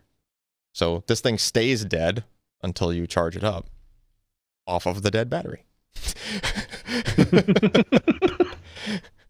Kind of interesting.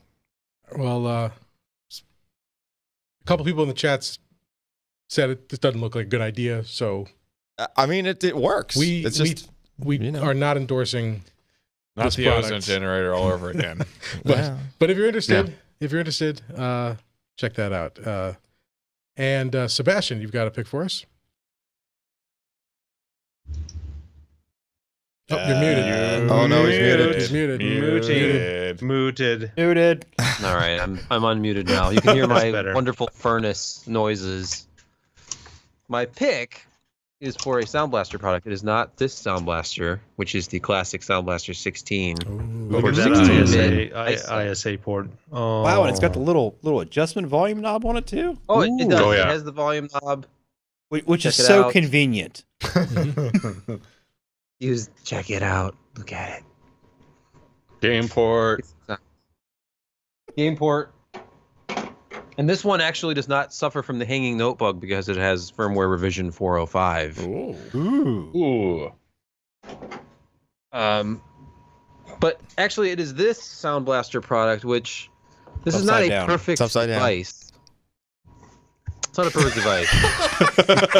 Listeners of the podcast don't know that, Alan, until now. But this interesting thing is a USB device. It's a sound card, but it also has like line level inputs, a phono input. Huh. It has a built-in phono preamp. It has optical, digital input and output. What It do I actually plug has a my old pretty joystick decent into? headphone amplifier too. How Will was drive- how is the What's that? latency? I'm always concerned with latency over those USB connected sound devices because they usually add something over the PCI version. What I was using this for was basically just capturing from a turntable. I was digitizing some vinyl that's not available digitally. And when I was listening to it in real time as I recorded, there was no perceptible lag. Okay. But it's hard to say because Yeah. I was using this as the phono preamp, and it did a very good job. It's very, very quiet. Yeah, because you can totally see what the needle is doing in terms of sound and what's hitting your ears. Well, I mean, there's the whole like the needle drop and like the Yeah. you hear the Oh, noise from the okay. vinyl. Listen, and Josh, Sebastian can hear these things. He can. I can hear. And besides, unamplified when it's vinyl. throbbing Yes, bristle, I'm it's close kind of enough hard to to hear the needle. latency. Sebastian doesn't even see the vinyl. He just sees peaks, valleys, stereo. There I see is no you there. vinyl. I mean, if you're immersed in a well set up living room speaker system, then no, the speakers disappear and you're transported into a magical 3-dimensional realm of audio goodness. Yeah. But I do not have that. And in fact, I don't even have a turntable set up right now because I have a 3-year-old child who's extremely destructive. So hence the idea, hey, why don't I digitize some of these records I can't listen to any other way? This thing does a good job. It's $100, but if you're using it for PC audio, it will drive any headphones. It supports high Up to resolution 600 audio. ohms. Yes, it does support 600 ohms. If you are a Sennheiser fan. Wait, no, I'm thinking of the 600s for like 300 ohms, but anyhow, it has a good reputation for driving headphones. The issue with it, as far as playback is concerned, is even though there are dual oscillators on the board, it only implements the 48 kilohertz oscillator. I don't know why it's even on there. You can see a rant about that at ixbt.com's review of it from like 2014. But everybody who's reviewed it has basically complained about the same thing. You cannot set it to 44.1 in software, 88.2. And if you're into high resolution digital audio, some of the stuff is mastered at like 24-bit 44.1. Modern pop music is often mastered that way because it's like basically with streaming in mind, they don't need anything higher than 44.1. But this will not do that. It upsamples it to 48, so you lose, the original formatting. Sample rate But conversion is the devil. it is, and it makes things It sound really kind of soft muddies and the ducky. audio Yes. stream. Yeah. I will be happy to live with like 44.1. I'm not going to be a snob and say I have to have 96 or 192, which I can't even hear the difference. 96, 24 is great. 44 is great too if it's well mastered, but it has to be played back at 44.1. And most onboard sound cards play everything at 48, above or below. So everything gets resampled as you're listening to it through the DSP. And unfortunately, this one does too. It plays back 96 fine and 48, but it's resampling anything that's 44.1. So that's the drawback. And there are products like the iFi Nano IDSD LE, which are way better for playback, but they are $50 more expensive, and it basically only does playback. You can't do capture. So if you want capture and you want to use a laptop to capture, like I was, which is pretty much essential because when the laptop was plugged in to power, I was getting a ground hum. So it needs to be something battery powered. It'll do great capture from analog sources like vinyl if you're a hipster and have vinyl records for some reason. So, Well, I mean, the ability to directly record straight off the turntable at phono level, it's totally worth the $100. I mean, considering otherwise you'd have to do like a separate phono preamp and then an analog to digital converter. And the ADC in this is good. It's the Cirrus Logic 5361, which is well known. It's a good chip, and it'll do like your native 2496 final rips, and it sounds very, very good. And the phono preamp built into this, I don't know if it's doing it through software or how it's doing it, but it actually is very flat. It sounds good, so no complaints. All right, awesome, thank you. I guess that's just me left. So I've got a pick. Where did it go? Gosh, Jim. Somewhere in your tabs. I don't know what's happening. There it goes. I don't know what's going on Get the this tabs. pixel. Okay, so it is November 7th as we're recording this. May not be when you're listening to it, but November 7th is N7 Day. What does that mean? Mass Effect. Oh man, I should really pick up that Andromeda game. Oh, no. All right, yeah, so in the Mass Effect game and universe, the N7 is the designation of the Spectre soldier that you play. And so November 7th, they have N7 Day, and BioWare does some stuff, and the modding community does some stuff. They've been releasing some great mods this week. But to play the mods, you need the game. So if you haven't played the game, or if it's been several years, you want to revisit it, it's a great time to do that. You can pick up the whole trilogy for PC for $24 on disc, or you can get it digitally from Origin for I think $30. Not sure, the pricing there, but it's not bad for three of my hands down favorite games of all time. It's a wonderful sci-fi story.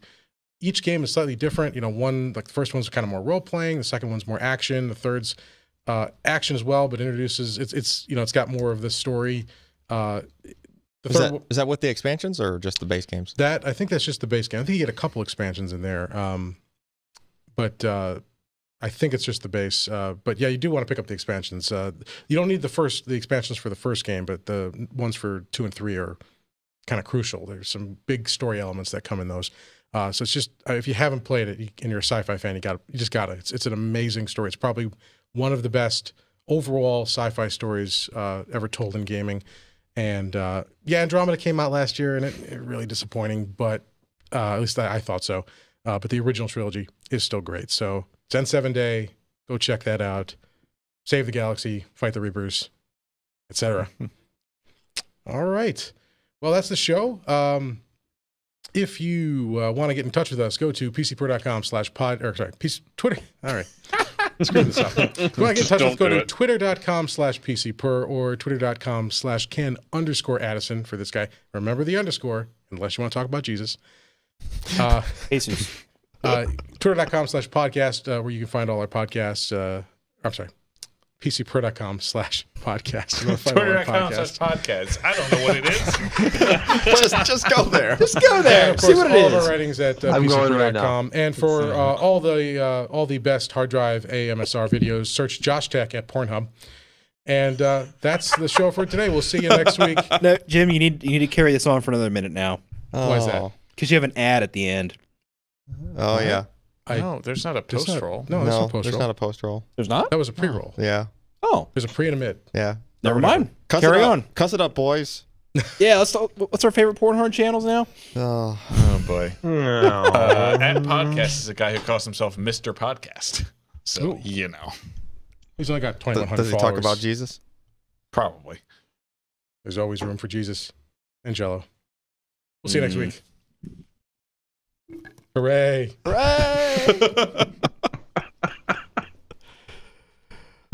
sorry. I'm so sorry. Son of a bitch. We're not. Are you sorry? Oh man, Ken's still Wait, does deaf in my his Apple left Watch ear. have Oh, he's the gonna be heart deaf in his rate, ear for like a- spike. I don't see it. Yeah, I bet Hey, I'll be you- right back. Ken's gonna look at Seriously, like 30 seconds. Okay. Okay. We have a clock. Oh, he left. Josh has got to do something private for less than 30 seconds. That happens as you get older. We'll just let him do that. Yeah, it didn't seem to capture my heart rate there in the middle. The spike, See, was too. if I hadn't seen you grab something, I would have been way in worse shape. Well, I didn't know how to. I knew something was coming. It's not small. No, No, it's not. So I was trying to hide it over here. It's not small. Be able to reach it, and yeah. that was a good $5. And it was very loud. It was was. loud here, and I had a monitor between me and you guys. Oh, it was very loud, huh, Alan? Oh yeah, yeah. Twist here. It was louder than expected. That was pretty impressive. It was. I mean, I was all I could think through my mind. Safe for indoor use. All I could Oh, think. I didn't read that. I should. Right. The propellant is all like noxious gases. That Yeah. That's okay. Alan's ozone generator will just clear that out. Yeah, just clear that out right away. But all I was thinking after that was like, you killed Ken, you bastard. Yeah, I'm gonna be vacuuming here late tonight. Uh-huh. And vacuuming Ken's keyboard. Look at how big the compressed air canister is. Holy crap! That it pierces. Wow, that's bigger than I expected. Yeah. Wow. Well, it probably didn't have propellant. It was just compressed air. Yeah, it was just compressed air, but you know. You break that seal and it's gonna make a small popping noise. Oh yeah, quite a loud one. Just a small one. I wonder if that clipped multiple mics at the same time. Oh, it clipped all of them. I just saw the board go poof. Like, oh. And then there's glitter. Glitter everywhere. and falling confetti. Yeah. Yeah, Jim, you're gonna be pulling glitter out of your clothes for the next month. That's all right. Yeah, Nice. it's What else is there? herpes. It'll last forever. Yeah, I didn't get. It's not too bad. I mean, what Ken threw on me was really what it is. I Yeah. think I avoided the bulk of the initial. That's because it was going it's this the way. kitty. There's the kitty. I think Josh is muted. Are you muted, doesn't Josh? care. He can't hear us. He doesn't have his headphones on. Fight him. He can't hear us. The cat's like human. It's kind of I was everywhere. thinking it was like glitter in an envelope. Yeah. No, it's not quite glitter No, in the no. envelope bad. There was just a little bit of Honestly, glitter in there. it's not glitter, it's shards. It's tiny shards. Yeah. Of You went for of the glossy glass shard kind. model. Good on you. Cat's name is Chiplet. It is not. It's rainy, but close enough. So what I miss? Ah. We were examining the size of the. Oh. Yeah. You know, I haven't Good seen the freakishly attached girlfriend meme lately. Yeah. Thanks. Ooh, do that again, Josh. So we can have a thumbnail for this episode. Oh, I think you have a thumbnail for the yeah. show. We can't make something work with that. I don't know what you're doing.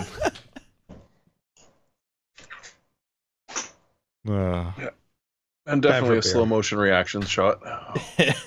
Piece of confetti in my microphone. Shock mount. There was a little piece that must have been just sitting here, and at some point in the show, it fell into my eye. That was fun. You ever had glitter in your eyes? It burns. Like the herpes. Both of which you got from the hook. I Yeah, wouldn't- surprisingly, they got know. them both on Yeah. the same night. Efficient. Good one, Jim. There's Very a appropriate. vagrant wandering around the office. I know. He found his. We're pump. trying to avoid eye contact. He found his basketball pump. He's very happy. Just took his key 1st. He's got like nothing to do for another few days, so he's Yeah. just He's just wandering around. Wanders aimlessly around the office. Grabbing hardware, moving things around. Just wondering what he's doing with his life. the other day he got a hold of a tape measure, frame and extended it out, and was just poking things for like an hour. Came up behind Ken, he was like, No, it was scientific. Yeah. Scientific. He was seeing what was magnetic. it was scientific oh, okay. poking. Well, it didn't look that way. If he wrote something down, it was scientific. It's all up here. And It's he in missed. his mind, yes. A beautiful mind. Hmm. All right. Thumbnail should be the look on Ken's face during the explosion. I looked Yeah. at the clip. Yeah. I looked at the clip. There wasn't really a good look. I watched the clip. It's Yeah. not as exciting as I hoped. It's not like Ken's reaction wasn't like that. Yeah, it took a moment for Ken to figure out what was going on. But this is YouTube. We can just fake it. Well, it just needs to be like that couple of seconds after where just there was just confetti everywhere. Yeah. Oh, Jim, you're just gonna have to try harder next week. I got to figure something out. Yeah, you got to one up that, Jim. M80s it is. Don't worry, it's rubber bullets. Just next week, just slap Ken in the face. Welcome to the show. Stop crying. Ken, you ignorant slut.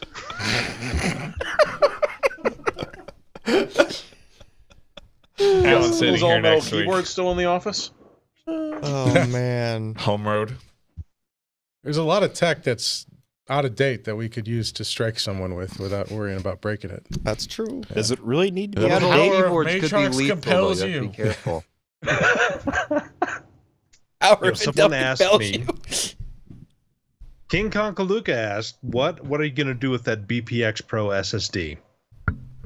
What do you mean? And I think the answer to that is it's going to probably be my next main machine OS. It's gonna go on drive. it's gonna go on his motherboard. Motherboard, and I'm going to do some individual games that I play that are rather IO intensive, like Destiny 2, Solitaire. lots of load up. Solitaire. Yeah, Solitaire. Texas Minesweeper, Hold'em. Solitaire. Solitaire and Minesweeper launch times coming to an SSD review Diablo near you. 3 really was another good program that required a lot of hard drive. So if you put that on an SSD, you had much better loading and But don't you all have a that phone? stuff. Yeah. Don't you have a Just phone? wait Yeah, until don't you you get have the a phone? M.2. Oh, he's not Oh, privy. boy. Oh.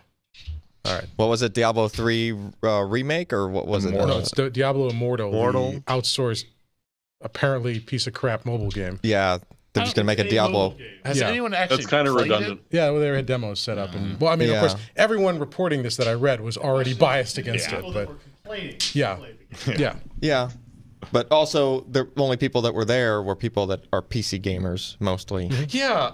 not mobile. But Not- they're not not a- mutually exclusive. yeah. I get it. I Yeah, get so it He it. was was saying a little that's going to be the tone next Half-Life game. It was a little It's tone Half-Life deaf. Mobile.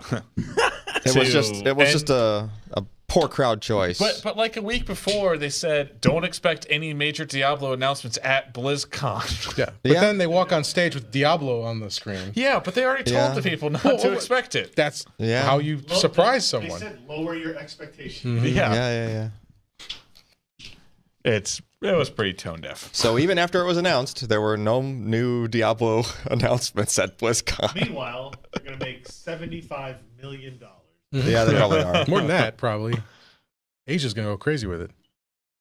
Everyone that's complaining is like, well, I am here and I do have a phone. Yeah. The answer to that Q&A though, well, you have a phone, don't you? Yeah. That's that should not be on not a stage. good way. And then there was not a good way and then to there do was a that. guy in the back that yelled out, "I have a Windows phone."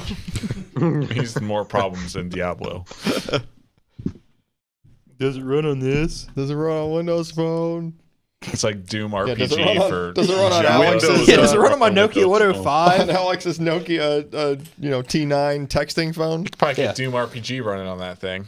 That's funny. I saw a mock-up using like an old like Nokia style, like those original first gen mobile games with the little active matrix screen and stuff, and they made the Diablo game in that style. Is it like Drug Wars on my TI? Dope Wars. It's slightly more I advanced. thought it was Drug Wars. Oh, the original was Drug Yeah, it was- Wars, and then there There was a was knockoff. a couple versions of it. So who here out of all of us Nope. has actually played Kingpin?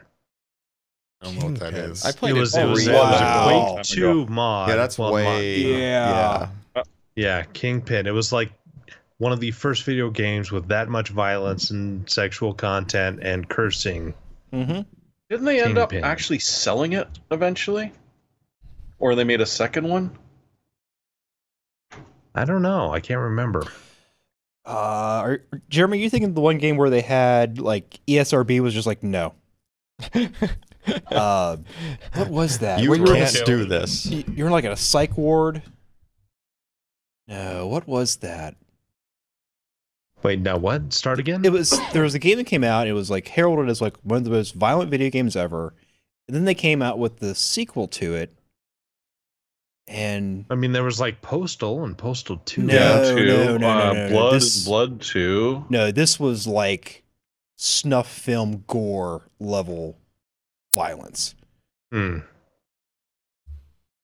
and like you broke out of an insane asylum or something.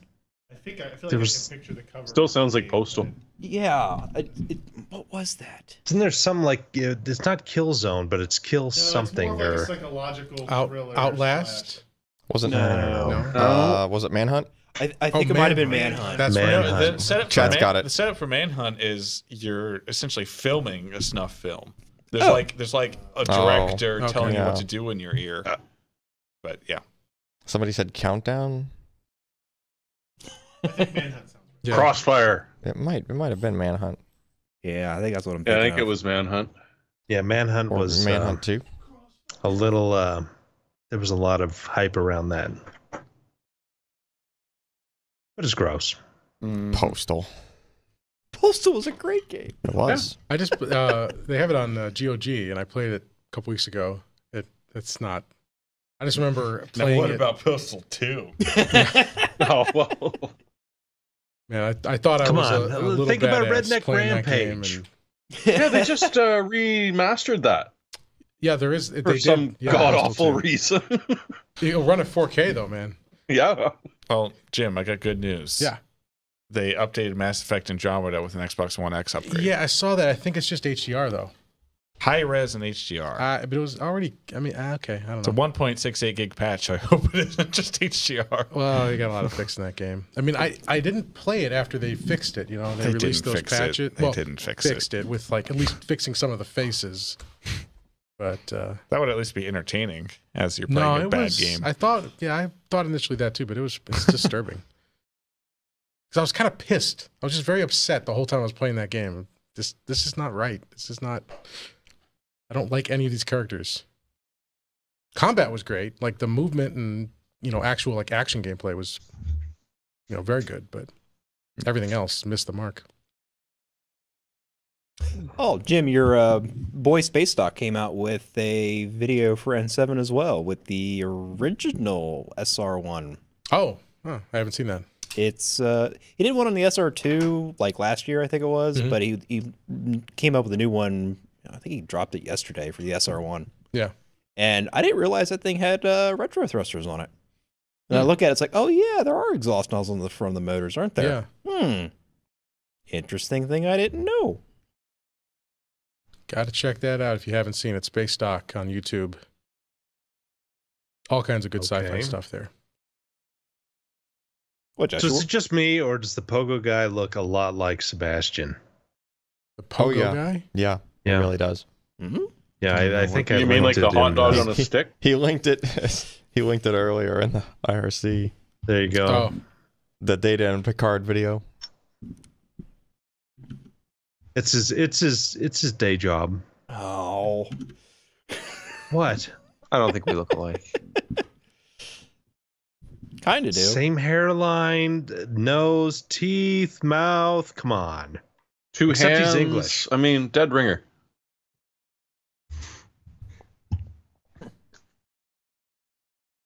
I don't know. Oh, Jim, is that a challenge accepted from Kaylee 9? What's that? No politics podcast. Watch us. wait, did I say I'm something out. political? No, I don't not think yet. Sometimes it just blurts out. I don't know. Sometimes you just black out. Nuke I the think whales. I'm politicked out Yes, for he has politics the Tourette's. next 9 months. Done. No. Don't worry, I'm not sure nothing will happen.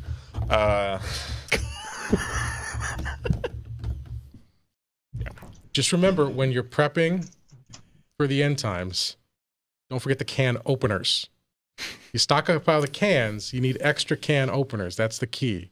Don't be the one unable to get into those beans. Opening up a can without a can opener is no joke. Mhm. You try stabbing at it with a screwdriver, you're just going to hurt yourself. It's no joke, but it sure is funny to watch. How hard is it to get a Leatherman? Yeah. Not hard. How many cans is that really gonna last for, though? Dude, Quite a a few. lot. Yeah, there's Leatherman. 440 can openers are awesome. stainless. It's gonna eat those tin cans alive. And yes, I've used it when my wife's screaming, "I broke the can opener." Yeah, I really like Is that. that just like He's an Alan in accurate the portrayal. submarine. It's a daily occurrence at Josh's house, apparently. You'd be You know, amazed. those can openers, they just don't make them the way they used to. No, they don't. They're actually crap. Yeah. They break apart quickly. Oh, that I know what my pick's gonna be next week. Who was Can it? openers. Yeah, actually, it will be. Someone bought the Yeah. KitchenAid dies. It wasn't KitchenAid. Was it? You know what you're talking about? What I'm talking about, Ken. Yeah. The old ones where it's the really simple swing and then a really nice twisty knob on it. Oh, the stamped steel. Yeah. Okay. They still make those. I gotta stop because somebody said, the Gerber one is so much better. And so I reached into my desk Yeah.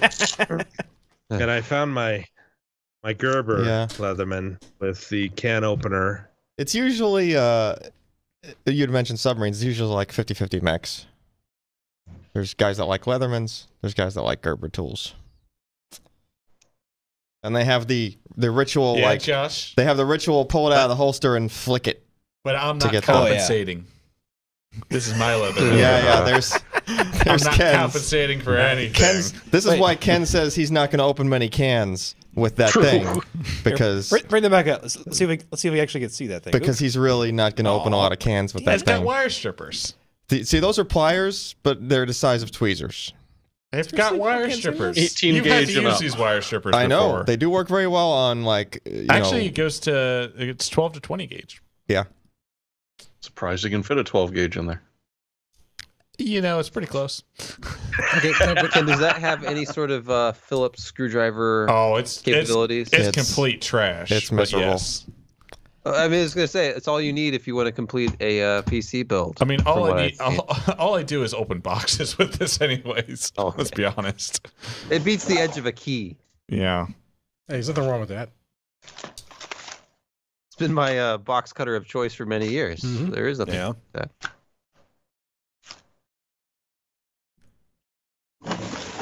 Sorry, I had to see what was in my desk drawer. Don't want to know. Don't want to know. I have nothing practical to show. Is it aubergine?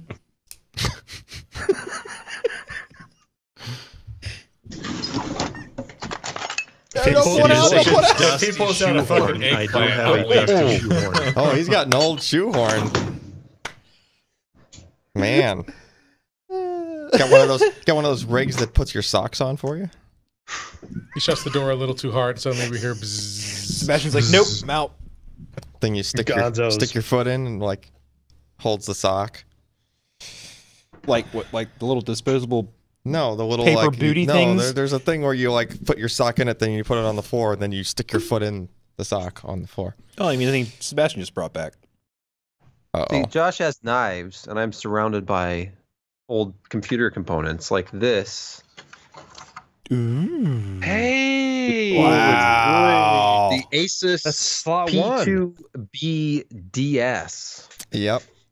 Wow. which is currently populated with two Pentium 2 350s, but can go up to Pentium 3 600. Unfortunately, I do not have the later revision of the board that enables you to go all the way up to like the 1 gigahertz Pentium 3s, but didn't have the VRMs for it. This one does not support the Hey. 1.78 volts I think you needed for those. You need a board, to plug that sound card into. So- Exactly. This has those 16-bit Yeah. ISA slots ISA. on it. Wow.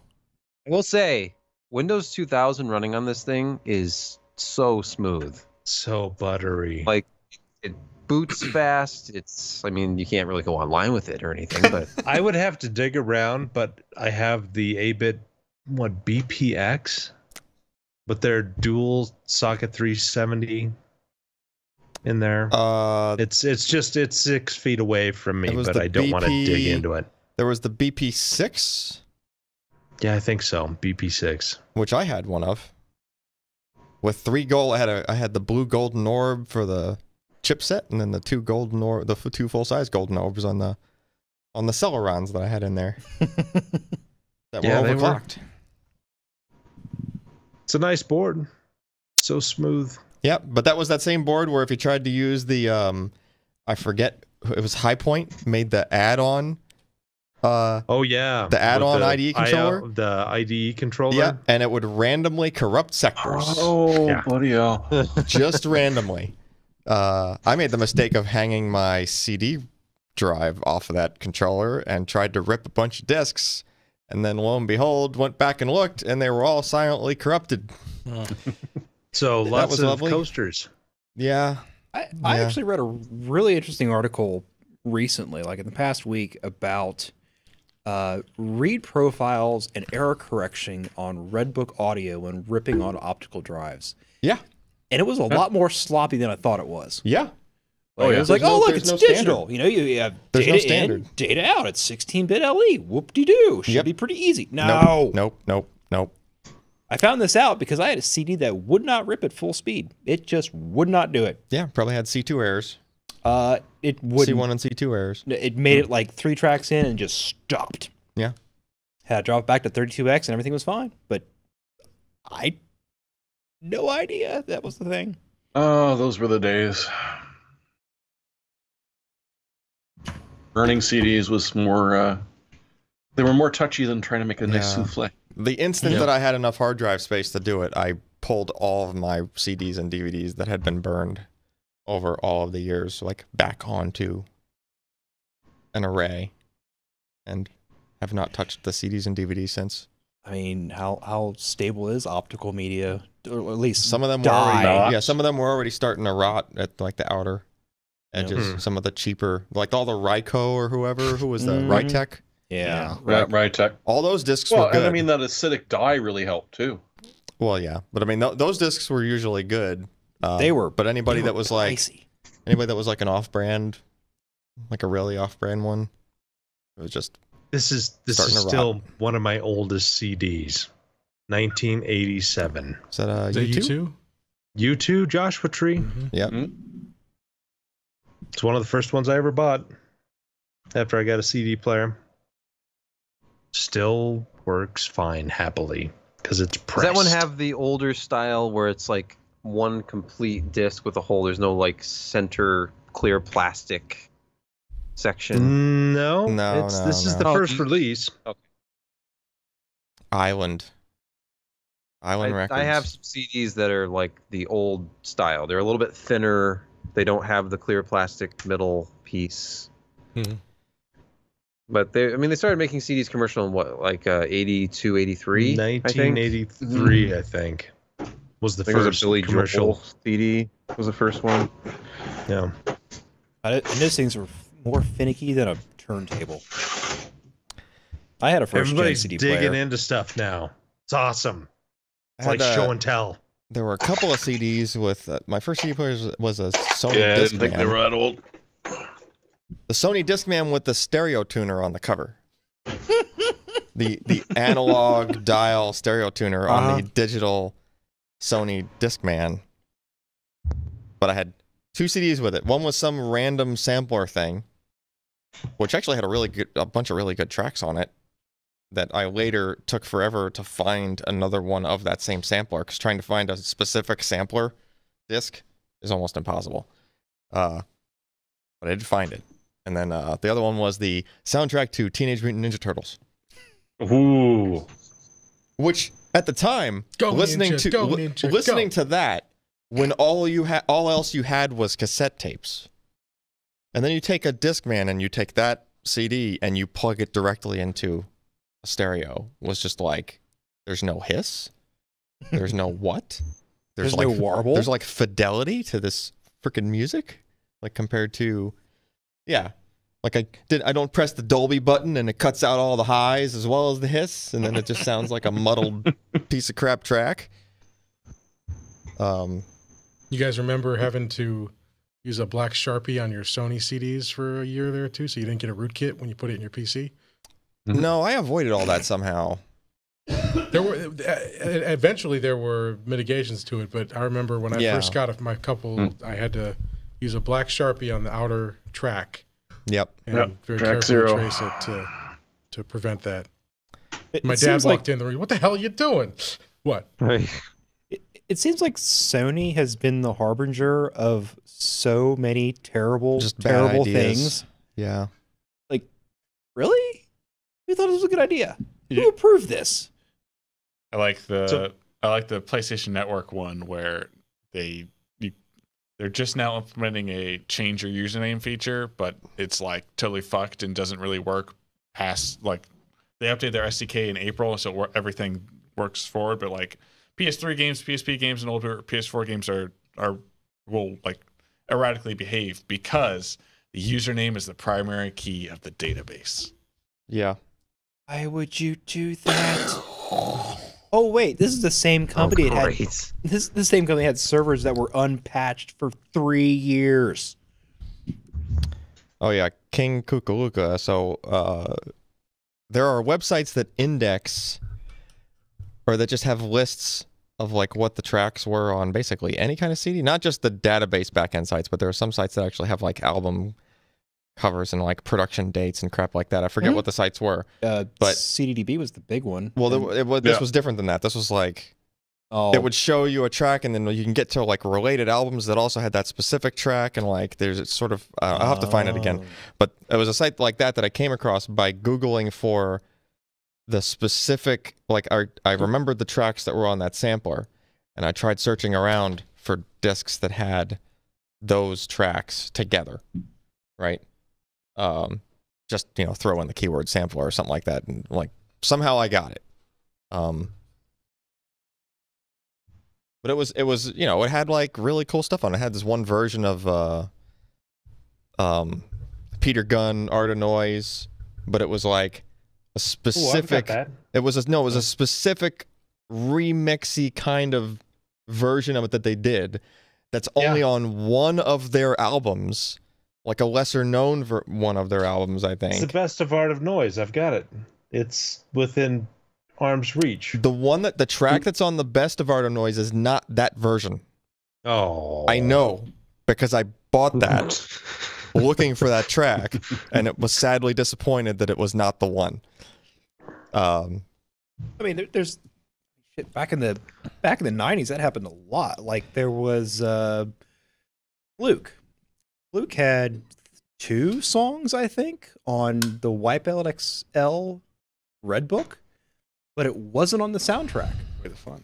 So you actually had to rip the PlayStation Okay. CD itself to get that So track. It's the only place it was out. It's on the Invisible Silence Way to break it, Ken. album, and it's Peter Gunn featuring Dwayne Eddy.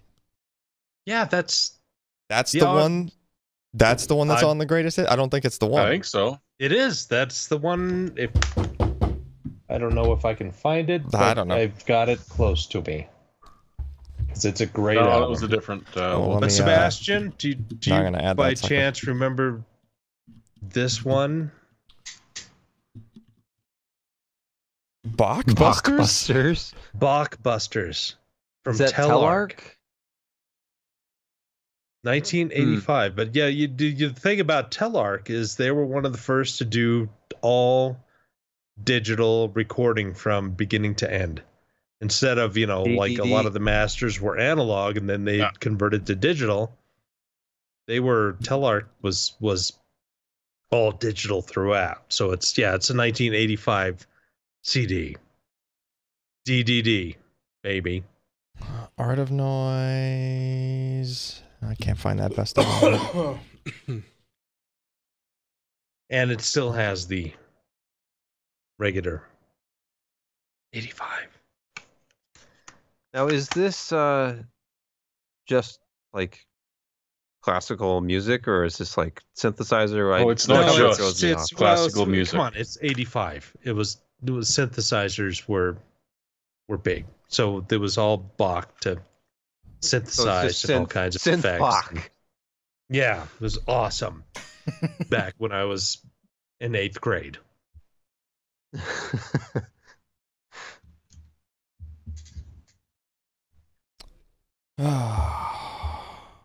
But can you play it through General MIDI on your computer. No.